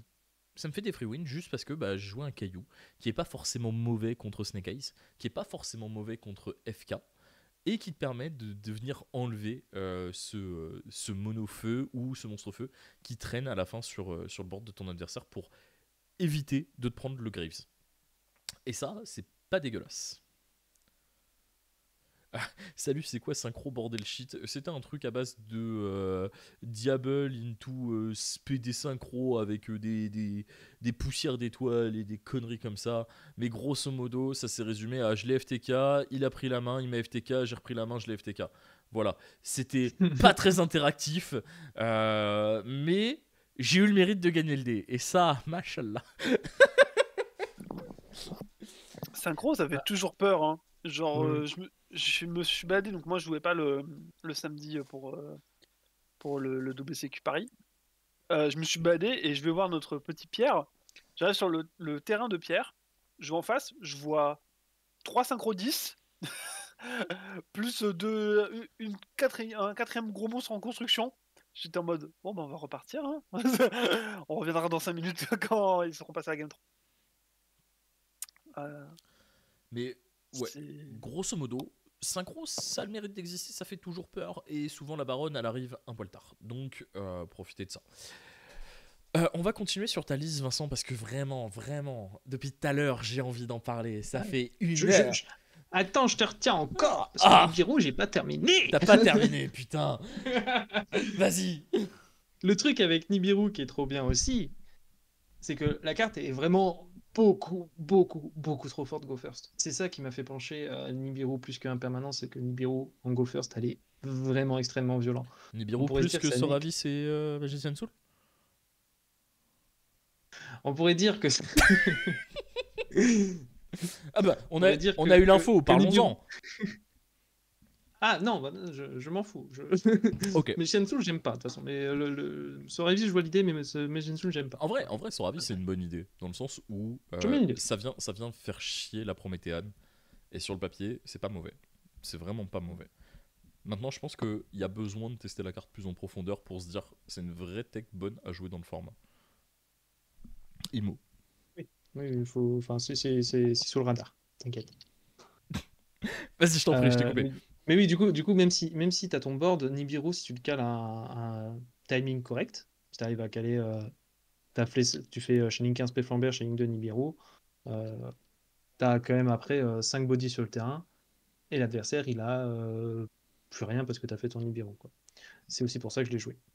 Mhm. C'est tout. Je voulais finir sur ça. Je trouvais que c'était un point important. C'est un point important. Et du coup, est-ce que nous aussi on parle des épices? Est-ce qu'on peut enfin parler des épices? Est-ce qu'on peut enfin parler d'un truc que tu testais? Et moi je veux un vrai retour parce que t'as quand même joué Retaliating C. Et ça, moi je veux qu'on en parle. C'est un insecte, Ah. Ludo. Et Vincent le jouait, et pas toi. C'est quoi ça? C'est que c'était un choix à partager, hein, parce que si j'avais pu, je l'aurais fait. Hein. Je me suis décidé de ça la veille au soir. Hein. En mode ah, Pita, il y a beaucoup de Branded. Moi, je vois mes options pour Branded, je vois que H. Je fais vas-y. Retaliating 6, ça a l'air pas mal. Je pense qu'ils vont pas avoir. Théoriquement, ils ont du mal à sortir Puppet sous Macrocosmos. Et ça empêche la Mirangeade aussi. Donc, on va tester avec. Et Albaz n'a pas beaucoup de targets pour le gérer. Et je sais même pas si tout le monde joue sprint en plus. Donc vraiment, je trouvais la carte bonne sur le papier pour contrer les menaces rogues qui pouvaient exister dans le format. Et aussi pouvait être utilisable dans le miroir. Mais mon sac pattern n'était pas assez bien fait, du coup je l'ai jamais rentré. Je privilégiais de rentrer Evenly à Retaliating. Evenly c'était plus pour contrer les cartes de side et les power spells qu'il pouvait y avoir en plus. Même Moi, si je je dis, tuais pas. Moi je dis tu l'as pas valorisé juste parce que tu jouais pas de target à tuto avec, c'est tout. Hein. Oh. Et bref. Alors nous c'est juste à tuto maxé, c'est tout. Ouais, mais tu peux te tu veux qu'il fasse quoi chez nous? Il tuto. Contact C, il y a un bail, ça existe de tuto contact C. Chez nous, oui, tuto contact C. Mais chez nous, il tuto résonance insecte. C'est tout ce qu'on lui demande, hein. On lui demande rien de plus. Ouais, mais Résonine dans SE, c'est pas ouf. De toute façon, moi j'ai envie de dire, les insectes et les reptiles, Exactement. c'est pas fait pour se mélanger. Alors, parlons-en. Non, on en parlera à un autre live. Ouais, dans 4 mois, quand tu toperas le prochain tour à la DAC. Alors, ça Avec sera ce deck. avant. Déjà, ça sera avant. Et fais gaffe. Bah, j'attends. Là, on pourra en parler après. Vas-y, je t'en prie. Voilà. Du coup, la théorie derrière Retaliating 6, c'était que ça touchait tous les decks tous les rogues du format, entre guillemets. Ça touche Runic, ça touche Purely, sauf quand le gars il a eu une main pétée, mais c'est comme ça. On cible personne, on cible personne. Oui, il est ciblé, il le sait. Hein. Contre quoi je l'ai sorti d'autres Enfin, contre quoi la théorie ça pouvait T'as pas joué contre un Purely? J'ai joué contre un Purely, c'est le mec qui a gagné d'ailleurs le tournoi DAC. Pareil, J'ai perdu contre. Hein. Pareil. Kios. Euh, la carte sort contre Branded, du coup, c'était vraiment la principale target de la carte. Enfin, j'ai joué cette carte parce qu'elle avait l'air de toucher vraiment tous les autres decks du format. Le problème de la carte principale, c'est que moi-même, ça me bloque sur au moins 1, 2, alors je suis en train de compter, 8 starters. Ça me bloque sur au moins 8 starters. Ouais. Donc c'est un petit peu embêtant. Je peux pas activer mes Diables, donc Wanted elle est plutôt une carte morte. Je peux pas activer Origin parce qu'il faut que ça envoie au cimetière, et derrière il faut que je puisse normal summon quelque chose pour que je puisse enlever le Retaliating C pour ensuite pouvoir jouer. Donc c'est un peu bizarre la carte quoi. La fois où j'ai sorti contre Purely, bah, il m'a fait quand même un noir, j'ai normal summon, il a bounce le normal summon, et moi j'ai fait 20 tours. Quoi. Parce que mon seul starter c'était un Diable Star, je pouvais pas spell la Diable. Donc la carte, j'ai pas été très satisfait. Mais je pense que la carte est à approfondir et que la théorie est bonne. Je suis pas tombé contre un seul Branded aussi, ça aide au fait que la carte n'ait pas été bonne. Bah, après, vaut mieux ne pas tomber sur un seul Branded que tomber sur 3 Branded avec Cross-Out Puppet et pas avoir de Puppet dans les decks en face. Mais ça, après, moi je dis ça, moi je dis rien. Ça, C'est fou comment avant le tournoi on se dit que c'est une mauvaise idée, hein. C'est ouf. Hein. Vraiment. Bah, je suis désolé, mais si mes adversaires jouaient tous Puppet, c'était une idée incroyable. Mais ça, après. Le but contre Branded, c'était pas que ça empêche son board, c'était que ça empêche la Puppet. Le reste du board, et ça empêche aussi une Mirage théoriquement. Donc, enfin, pas d'arriver, mais d'être live parce qu'elle doit envoyer au cimetière. Donc, c'est juste ça. Et encore, parce qu'en fait, il peut te faire Dragoon pète le retelling, et derrière, il fait quand même sa lock. Hein. Ouais, mais il faut qu'il joue les Dragoon, tu vois. Dragoon. Oui, ça, il faut qu'il joue. Parce que ils ont pas une target super poli sur un monstre qui est en KSP. Ou il faut qu'il ait forcément de plus de 2500 d'attaque. Faut sprint, il y a sprint. Ah, il y a Titanic Clad, j'avoue. Non, Titanic Clad, c'est 2500 en plus. Ouais, c'est sprint. Et il n'y a pas tout le monde qui joue sprint. Parce que c'est vraiment la 17e ou 18e carte de l'extra. Alors, Vanica, comment ça fonctionne? C'est que en gros, tu fais la cross-out en prévention de l'arrivée. Enfin, soit au moment où il target la puppet s'il n'y a pas Lost, soit en prévention de l'arrivée de la puppet s'il y a Lost. En gros, l'idée, c'est de marcher comme un skill drain avec Serra. Si tu négates les effets avant l'arrivée de la puppet, tu ne prends pas l'effet de la puppet. C'est comme quand tu fais skill drain avant que Serra touche la table. Si tu fais skill drain et que Serra arrive, elle est affectée par les pièges. Bah là, on est sur la même réflexion. Tu fais puppet au moment où il la cible. Quand la puppet elle arrive, t'as pas d'effet, t'as gagné un body. Et donc du coup, à partir de ce moment-là, tu peux jouer et c'est sympa. Mais il faut juste le faire avant. S'il fait Dragoon, il fera rien d'autre derrière. Aujourd'hui, il y a des plays qui te permettent de jouer même s'il fait que Dragoon. Je suis pas le meilleur expert de Branded, mais j'imagine qu'il y a des trucs qui te permettent de jouer et de continuer de jouer quand Branded est là.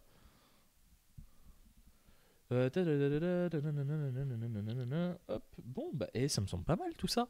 T'en as pensé quoi de Heavenly? Merci pour le follow, Orgos. Je te vois. Je la rentrais post-side contre à peu près tous les match-ups que j'ai eu. Parce que ça clearboard quoi. Enfin, Heavenly, je la vois pas comme une carte pour gérer le board de l'engine, je vois comme une carte pour gérer le board des free spots. Ça enlève les impermanences qui sont posées, ça enlève les anti-spells qui sont sidés, ça enlève des trucs du genre. J'ai surtout vu comme ça et je me suis dit que le deck remontait très bien un board sans battle phase, forcément. Du coup, voilà. Ok. Puppet, c'est les effets activés. Alors, Puppet, grosso modo, pour t'expliquer comment ça marche comme un skill drain. Comment la carte elle est écrite, ça marche comme un skill drain, sauf que la carte n'a pas besoin de rester on board.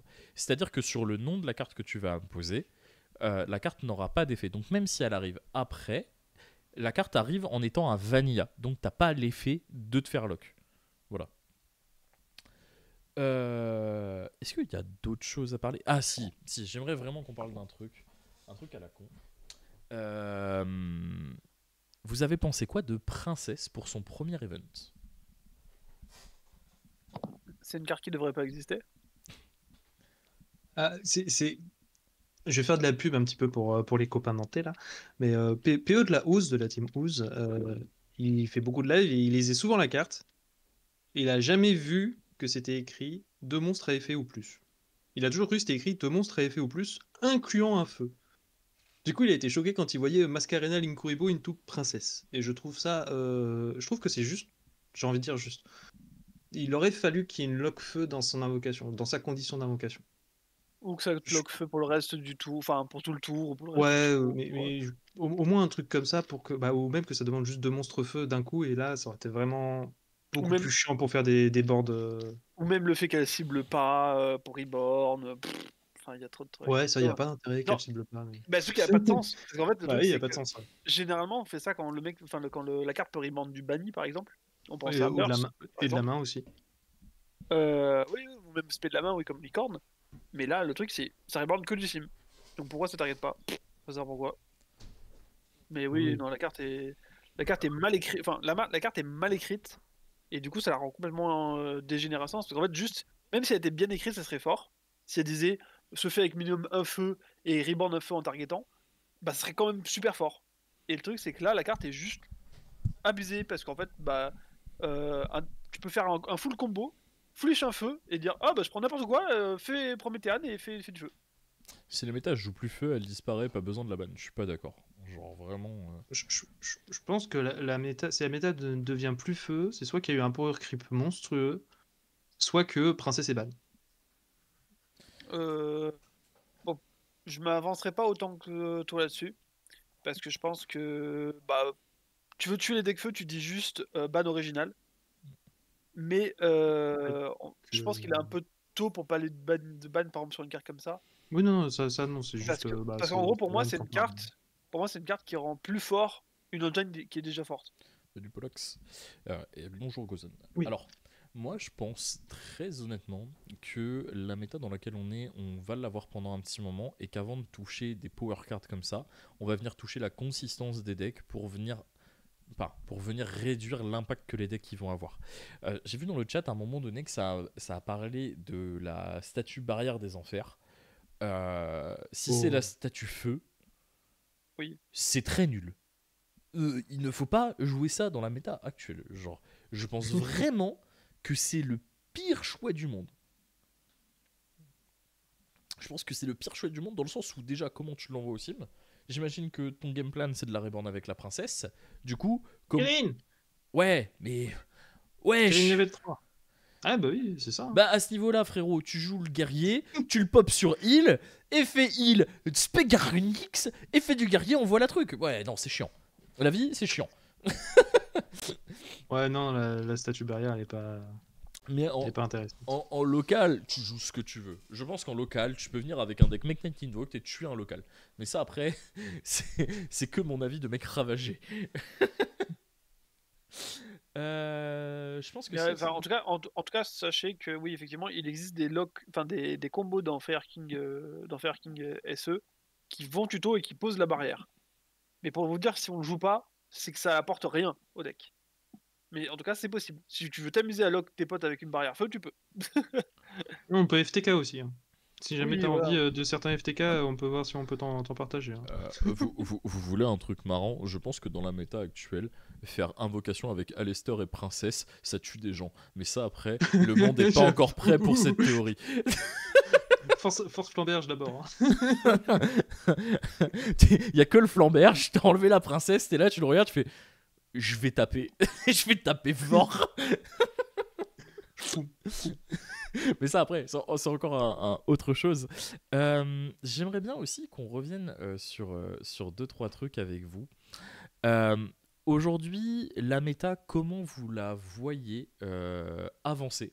Puisque ce qu'on a vu avec ce week-end, c'est qu'on risque d'avoir plusieurs cas de figure. Donc déjà le grand débat entre SE pur et SEFK. Est-ce que SE va être splash dans tous les decks et on va avoir une engine qui va être je dirais pas tier 0, mais suffisamment puissante pour être splashée absolument partout, et du coup avoir des variantes du deck qui vont s'entrechoquer, comme ce qu'on pouvait dire avec Guillaume mardi soir, qui avait clairement pas tort d'utiliser l'exemple de Zoo à l'époque, avec les différentes variantes de Zoo qui vont arriver, et se retrouver dans une espèce de méta où SE est partout, et on va se retrouver avec le SE, les variantes d'SE et le reste, où on va se retrouver vraiment avec SE, FK et je sais pas, Branded qui vont traîner, et avancer vers une méta où on va avoir 3 decks bien distincts qui vont avancer. La comparaison avec Zoo, elle est bien. Genre, j'y pensais, enfin, c'est comme ça que je fais la comparaison pour Snake Eyes. Sauf que vraiment, Snake Eyes, il n'y a vraiment que deux façons de le jouer compétitives. C'est Pure et Fire King. Il y a d'autres façons comme Runic, j'ai vu Joshua Schmidt en train de build de ça, mais je pense pas que cette version-là soit pertinente parce que sans Battle Phase en ce moment, c'est un peu difficile. Et c'est le joueur unique depuis plus d'1 an qui dit ça. Euh, mais le truc qu'il faut réussir à faire, c'est contextualiser un peu plus Zo. Zo, quand il est sorti, c'était vraiment limite le début des one-card combo stables et qui fait des trucs de zinzin. Là, actuellement, beaucoup de decks ont des one-card combo stables et qui font des trucs de zinzin. Du coup, Snake Eyes, en tant qu'engine, n'est pas différent des autres decks forcément. C'est juste que le deck en lui-même, il est très fort, très résilient. Euh, et qui peut s'adapter à tout. Il a un extra deck qui peut être versatile sur sa façon de jouer. Il peut jouer super poli, il peut jouer plus de cartes pour OTK, il peut jouer plus de cartes pour poser des omnis, on peut jouer FTK, on peut jouer une infinité décimale d'envie. C'est juste qu'il faut décider sur l'envie. Et du coup, tu peux remonter des boards un peu comme tu veux si tu joues l'extra deck associé, par exemple. Et le main deck associé. Ça va être comme comme à l'époque Zoo, juste Zoo pur et Zoo True Draco, mais pas Infernoid avec juste de l'engine Zoo, pas Paléo avec l'engine Zoo. Genre ça existera pas avec Snake Eye, je pense pas. Mais du coup, on verrait. Tu penses qu'on n'aura pas autant de dérives qu'on a pu avoir sur d'autres decks dans le passé qui splashaient des engines un petit peu partout? Voilà, je pense. Pour Snake Eyes, je pense pas. Non. Ok. On verra pas un Snake Eyes Chimera, par exemple. On verra pas un Snake Eyes. Je sais pas moi. Snake Eyes Branded, des conneries comme ça, on les verra pas quoi. Voilà, je pense pas qu'on les verra. Et Snake Eyes Si on Infernoid bientôt. Oui, bon, ça on en parlera. Bah, Infernoid, faut qu'il y ait les nouvelles cartes. Hein, sans les nouvelles Non, cartes. il faut pas que ça. Pour que ce soit viable, il faut grâce, il faut Reasoning et il faut. Ah, bah, même, non, en vrai, juste les nouvelles cartes. Infernoid, c'est un très bon contre à Snake Eyes en soi, mais c'est juste que y a pas, le deck a pas la puissance qu'il a en ECG actuellement. Ça dit dans le chat Peuplier et Princesse qui sont tier 1. Je suis pas d'accord avec les deux. Je pense que Peuplier propulse l'engine de Snake Eyes sur une très bonne engine, mais c'est pas une engine qui est unfair, Snake Eyes. Je la trouve vraiment loin d'être unfair vis-à-vis des trucs qu'on a pu connaître. Par contre, Princesse, j'accorde la chose.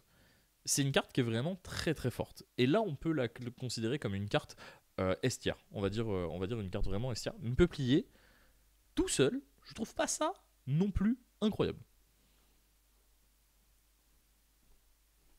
Je mets un peu de réserve sur ce que tu viens de dire, mais je suis assez d'accord sur que la princesse c'est quand même vachement forte. Mais moi je voulais rebondir juste sur ce qu'avait dit Vincent, sur deux choses. La première, c'est que s'il y a un mec qui sort Snake Eyes Chimera, on te fait manger ton béret. Et la deuxième chose, et la deuxième chose, c'est que pour moi, en fait, il y a trop de decks qui peuvent exister à côté de Snake Eyes, tu vois. C'est genre, le deck est dominant, ça, il n'y a pas de débat, ses variantes le sont aussi. Mais c'est un deck qui a quand même des vraies faiblesses, tu vois. On n'est pas sur un tournament qui pouvait juste arriver et dire je m'en branle de ce que tu joues, je gagnerai quand même, tu vois. On a le deck a pas, par exemple, tu vois, on n'est pas comme à l'époque de tir où tu prends shifter, tu fais Bagushka et tu fais normalement ça passe, tu vois. On n'est pas sur un truc comme ça où t'as quand même des outs. Là par exemple, tu vois, tu prends shifter. Théoriquement, le seul play vraiment potable, c'est Kagari Fusho. Big up Pierre. Incoribo passe. Hein. À part Pierre, il n'y a pas vraiment qui va le faire, tu vois. Incoribo passe. C'est très bien que tu switches là-dessus. J'ai l'impression que aujourd'hui, les gens ont tendance à vraiment confondre et je pense que c'est l'arrivée de nouveaux joueurs qui fait ça. C'est quoi un réel tier 0? Parce qu'on voit déjà des gens en train de se plaindre de Snake Eyes alors que sur le papier, l'engine elle est très fair. Elle spam le board, ce qu'elle te permet elle de est très faire. faible. Non, mec, elle est fair. Je suis désolé. Ah, je veux dire, j'ai dit, elle Ouais, est très fair. ouais, genre, ouais, vraiment. on est d'accord. Après, Je le voyais un peu dans le dédain, ce. Elle est très Oui, fair non, en non. mode frérot, quand même. si. Non, mais après, théoriquement, si un deck est méta, il n'est pas fair, limite par définition. Mais c'est juste que ce qu'il fait, il n'y a pas d'Omni-Negate, c'est juste qu'il fait beaucoup trop de CA. C'est juste en ça qu'il n'est pas fair, le deck. Ouais, mais regarde, des decks qui font beaucoup de CA, ça fait pas pour autant que c'est des decks qui sont unfair. Tu regardes Chimera, bon, ça fait beaucoup plus de CA. C'est pas pour autant que le deck il est unfair.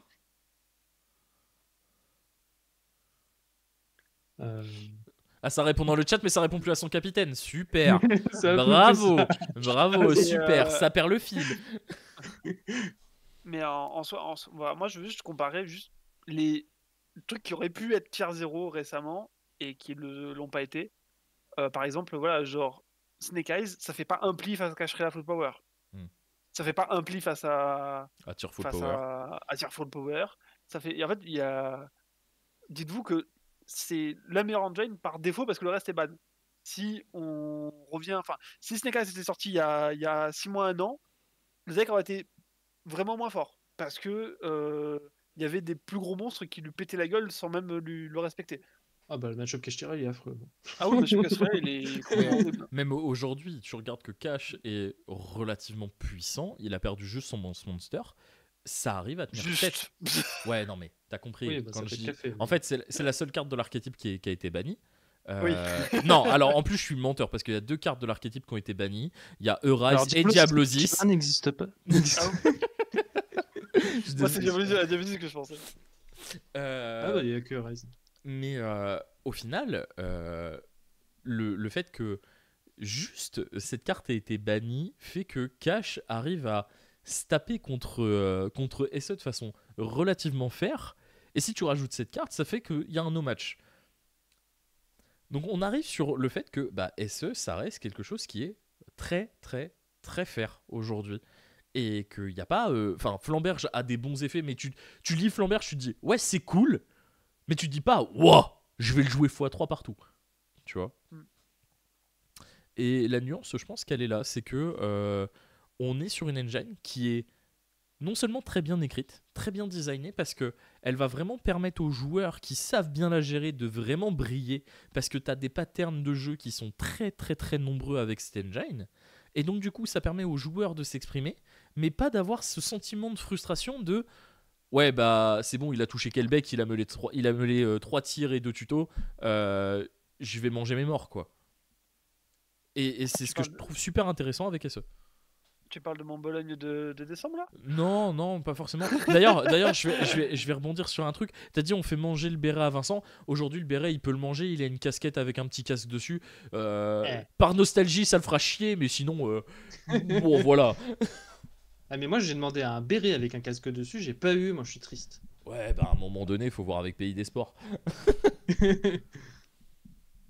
Ah, sinon ma copine elle est ok pour juste avoir le...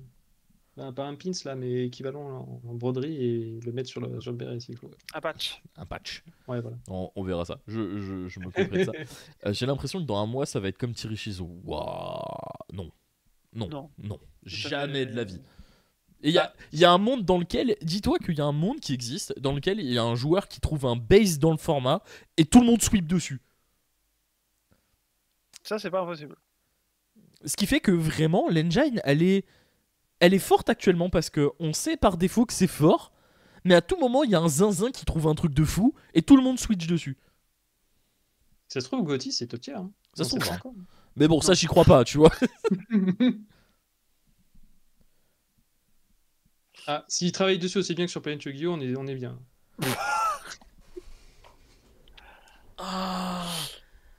Oui. Je sais pas qui c'est Wanted on Fire, mais Morphtronics c'est bien. Morphtronics, s'il n'y avait pas un Oui. dans l'équation, ça serait vraiment très très fort. Oh, tu mérites une promotion pour ça. Oh là là, elle est bien placée. Elle est... Oh là là. Sinon, pourquoi tu jouais pas de Droplet? J'ai pas voulu voler l'idée, c'est pour ça. Allez, on va dire ça comme ça. Oh là là, ça met des vraies balles et elles viennent pas de moi, c'est impressionnant. Je suis, oh, je suis stupéfait par ça. Mais ça après. Ah, putain. Ah, je sais. Mais comment tu veux que je relance quelque chose de concret derrière? Comment tu veux qu'on passe pour des gens intelligents? Moi, je ne sais plus. Hein, là, je ne sais plus où donner de la tête. C'est Bah, catastrophique. retravaille ton stream comme Gabriel a travaillé Impure Skill et puis on est bien. Oh la vache. Ok, j'arrête. Devient bizarre. Oh. Là, ça me rappelle la scène de The Office en mode si j'étais dans une pièce avec deux dictateurs célèbres et Toby, j'aurais tiré sur Toby 2 fois avec mon gun chargé de 2 balles, tu vois. Vraiment, j'ai revécu cette scène. C'est assez impressionnant. Mais changeons de timeline. Hein. J'aimerais que vous me parliez un peu de vos match-ups, des différents trucs que vous avez affrontés sur le tournoi de la DAC, parce que ça reste quand même un tournoi qui était très très très diversifié. Et du coup, j'aimerais bien que vous me parliez des différents match-ups que vous avez eus, comment vous les avez attaqués, est-ce qu'il y a eu des pépites, est-ce qu'il y a eu des choses assez incongrues. Vas-y, Ludo.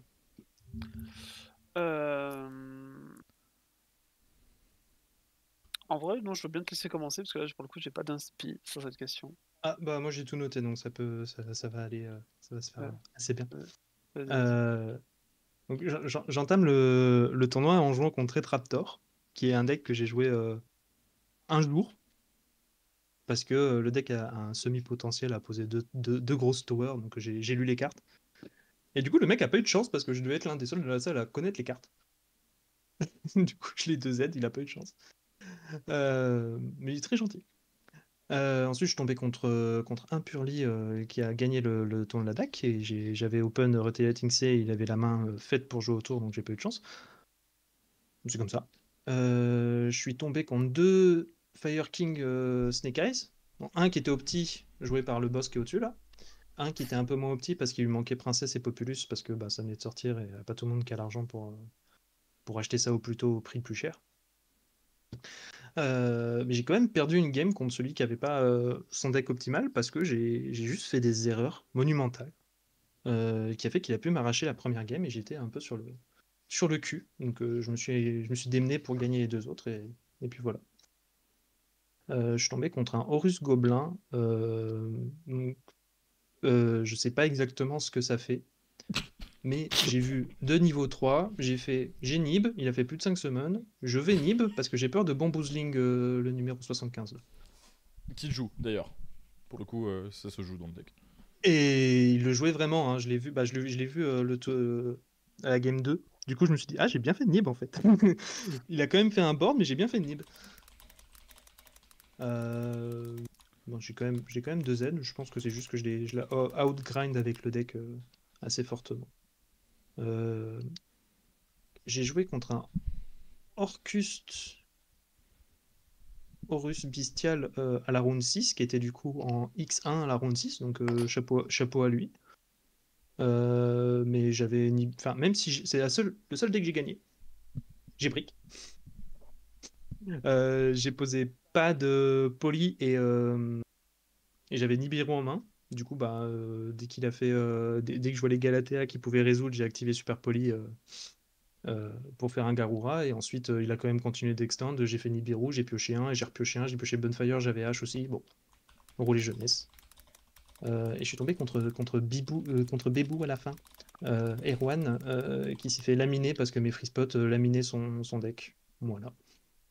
Et j'ai perdu le top cut dans un miroir Snake Eyes pur contre Antoine, un petit Nantais, qui était son premier top de tournoi à plus de 100 joueurs. Mais arrête de t'excuser! Exactement, chapeau à lui. Genre, je me suis énervé sur la fin parce que j'ai misplay. Genre, c'est ma faute, hein. J'ai vu une Kurikara, j'ai pas pensé au Link Kuribo dans le cimetière. C'est ma faute. Et du coup, j'étais un peu énervé. Je lui ai dit, bon, pas GG, ça me fait chier, mais GG, quoi, t'as gagné. Et puis, il s'excuse, mais t'excuses pas, t'as gagné, sois content. Casse pas les couilles.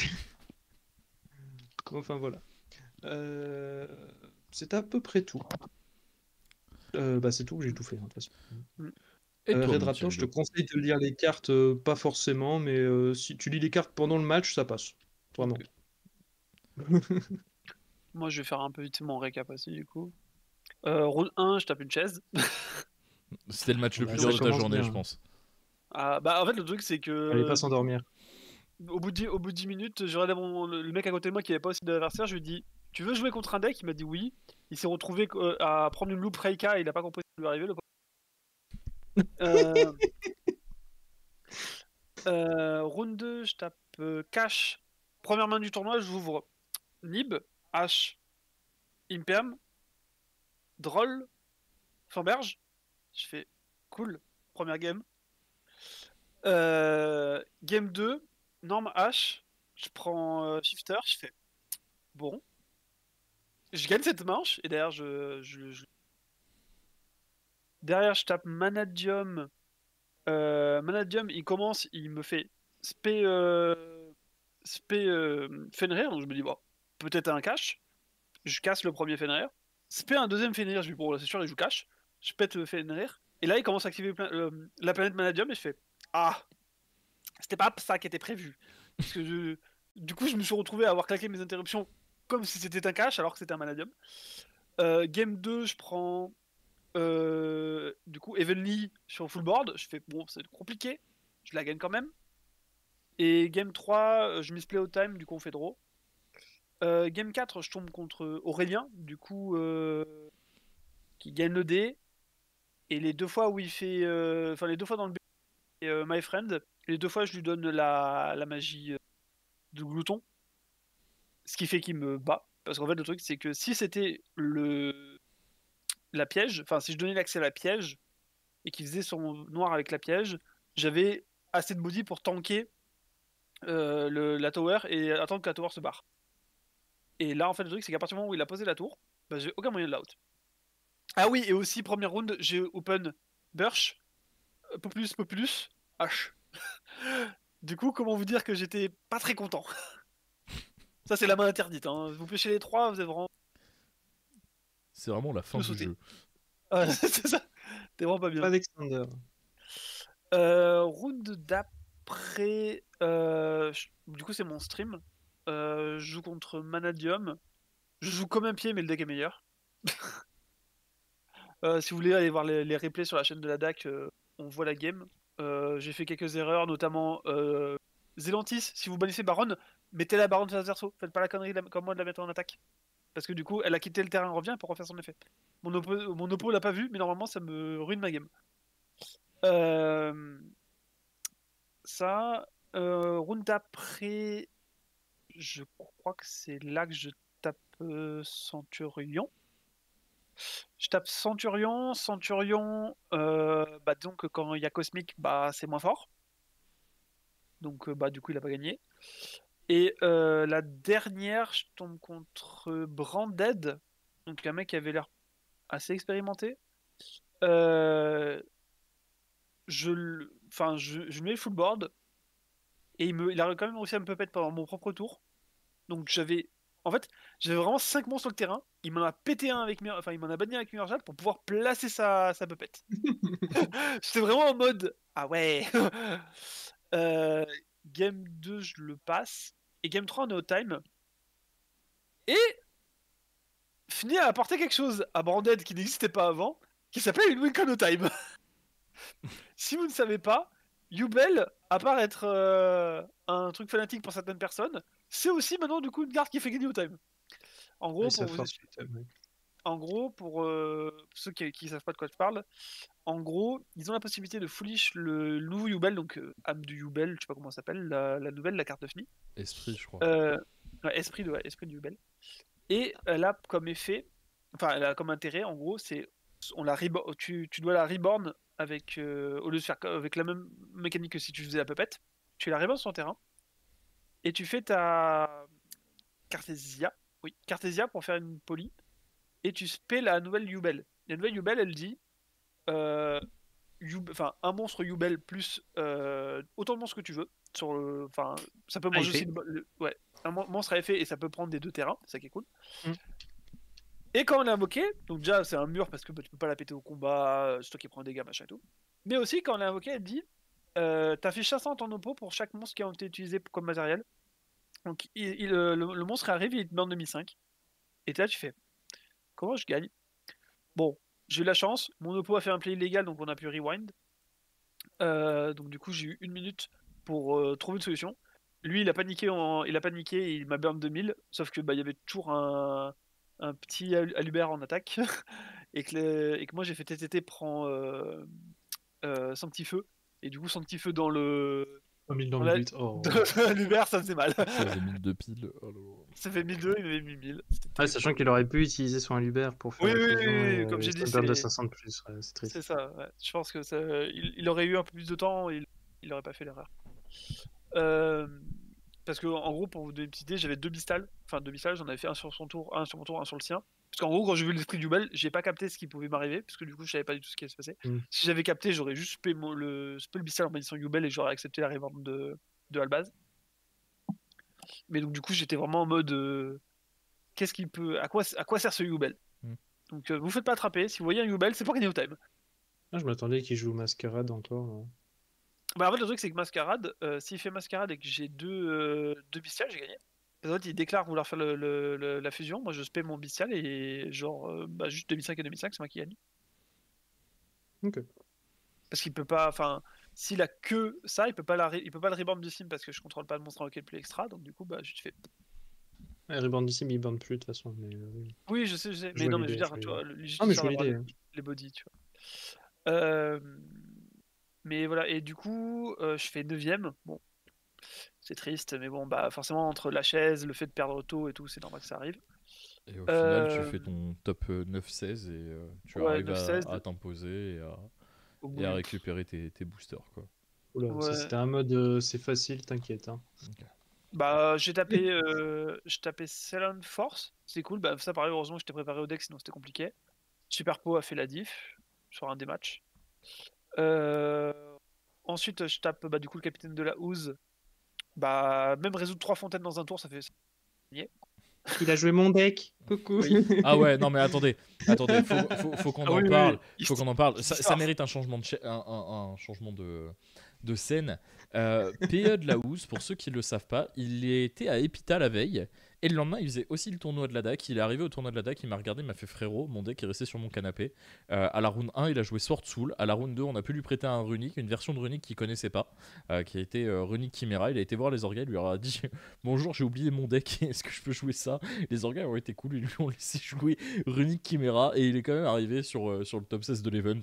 Donc GG à lui. Et d'ailleurs, il a pris double drôle. Il a pris une chaîne à un moment donné pendant le tournoi où ça a fait drôle, chaîne call by, j'ai re-chaîne drôle. Il a fait c'est pas once par turn, j'ai fait c'est une vieille carte. Il m'a fait ah et il a perdu là-dessus. Voilà, fin de la parenthèse. Mais ouais, Il a eu de la chance que j'ai eu un runique sur moi. Hein. Putain. Mais oui, le pauvre, enfin, en fait, le truc, c'est vraiment, il était confiant sur le fait qu'il pouvait me remonter mon board. Et quand, après 3 fontaines, enfin, après avoir résolu 3 fontaines, toute l'engine Chimera, toute l'engine Branded qui jouait, plus avoir fait Guardian Chimera, qui n'est pas passé, il a pas réussi à me tuer, et que le tour d'après, il a pris juste un Zélantisme et les 4 fesses d'orne, il est en mode, je gagne comment? Et du coup, la finale des nuls, je l'ai joué contre Rescue Ace. Donc, du coup, ça c'était un peu cool parce que du coup, on a Rescue Ace qui a un peu évolué avec l'arrivée de Princesse et le bannissement de. Enfin, l'imitation 1 de Airlifter et la bannissement de Isolde et compagnie. C'était C'est le plutôt stream cool. des balles perdues, c'est incroyable. Dans le chat, ça nous dit Ouais, la champion du monde qui a pris cher pour avoir changé de deck. Vraiment, ce stream est d'anthologie. Vraiment, les balles qui ont été mises ce soir, elles sont toutes légitimes. Surtout celle de Timma. Et celle de la gestion d'un site catastrophique aussi, elle était légitime aussi. Mais, je ouais. le ferai une bise de ta part. Ah, mais bien sûr, tu peux faire une bise à Bubble 9, y a pas de souci. Mais ouais, Rescue Ace, c'est vraiment cool. Genre, le deck fait des trucs jusqu'au moment où il y a Super Poli qui touche la table. Ok. Mais par exemple, pour vous donner une petite idée, avec Snake Eyes pur, j'ai remonté son board avec SP et les 4-7. Hein. Genre, c'est beaucoup moins terrifiant quand il n'y a pas tout ce qu'il y a avec normalement. Ouais. Je vois le délire. Eh ben écoutez, ça fait un très joli tour d'horizon de tout ça. Est-ce que vous avez un petit mot de la fin avant qu'on termine ce live? Bah, hâte de jouer tous les events qui arrivent. Genre là, pour le coup, comme je l'ai dit, là il y a pas longtemps, on va se faire plaisir dans l'Ouest. Il y a énormément de tournois, énormément de régions. Si vous n'avez pas vu un peu tous les annonces, il y a énormément de tournois qui arrivent. Et du coup, là, c'est vraiment le moment de profiter à fond de ce format, parce que ce format, ben, on sait pas combien de temps va durer, parce que bah, il y a une banlist qui arrive d'ici un mois. Ça se trouve, dans un mois, il y a plus de feu dans le jeu. Hein, donc, moi, je suis vraiment en mode, c'est cool que ce soit la saison des tournois, parce que là, du coup, on va vraiment. Enfin, la saison des WCQ. Parce que là, vraiment, on va juste enchaîner, et ça va être une dinguerie ce mois-ci. Là, Et toi, mon petit Vincent? on va pratiquer là, le format que Léo a travaillé pendant. Depuis quand qu'il travaille ce format? Depuis Au moins 2 mois. septembre. Non, depuis janvier ou décembre. Hein. Oui, mais c'est Même ce que je vous plus. dis, c'est au moins 2 mois. On était à J'allais Bologne, dire, il était déjà en depuis- train de le travailler. Pour moi, c'est depuis octobre qu'il travaille sur ce format. Hein. C'est fort possible. Depuis que c'est sorti, tout ça. Hein. Et genre là, on a la concrétisation de tout son travail et du coup de nous qui rebondissons dessus et qui nous s'adaptons à tout ça. Et puis on va essayer de concrétiser l'essai sur la suite des WCQ, quoi. Et d'avoir plus que d'un seul top à un WCQ important. Ouais. Ce serait cool. De toute façon, ça serait cool, ça va arriver et vous serez les premiers au courant avec ces petits lives de On fait le point. Je vais en profiter pour reprendre la main et pour vous dire que merci à tous d'avoir suivi ce live. Vous avez vraiment été très très nombreux. N'hésitez pas à aller suivre les différents réseaux. On est bientôt aux 1000 abonnés sur YouTube et vraiment ça fait giga plaisir de vous avoir vu aussi actif ce soir dans le chat. N'hésitez pas aussi, avec les copains de la DAC, on a mis en place un petit tournoi pour vous faire gagner 3 decks de structure Fire King. C'est toujours actif sur le Twitter, donc n'hésitez pas à aller faire un petit tour dessus. Le concours, il est totalement gratuit. C'est un petit RT, un petit like sur le post, et ça vous permettra de gagner les decks de structure. Si vous les avez déjà, il y a des drôles, il y a des jugements, il y a des trucs à revendre dedans, donc n'hésitez pas à les prendre pour vous. Ça fait de la collection, au pire c'est du CD, c'est toujours bien. Pensez à ramener vos Kagari Fusho à Pierre, pensez à amener des plunders à Jules, ça lui fera plaisir. Clairement. Ah, si vous pouvez ramener un deck complet Snake Eye pur, moi ça me va aussi. Et n'hésitez pas à aller voir les replays sur le tournoi sur la chaîne YouTube de la DAC qui font énormément pour cette équipe. Donc on leur fait un gros bisou au passage. Et n'hésitez pas au prochain tournoi de la DAC à aller faire un petit tour dans leur tournoi parce que vraiment ils sont très très qualitatifs. Ils se tuent pour ce jeu, ils se donnent à fond et vraiment ils méritent d'avoir ce retour. Ça vient de plus en plus. Leurs tournois ont prouvé qu'ils étaient très bien organisés, donc n'hésitez pas à aller les voir. Moi, sur ce, je vous souhaite à tous une très très bonne soirée. Vous retrouverez la rediff de ce live et sur la chaîne Twitch et sur la chaîne YouTube de demain. Et sur ce, je vous souhaite à tous une très très très bonne soirée.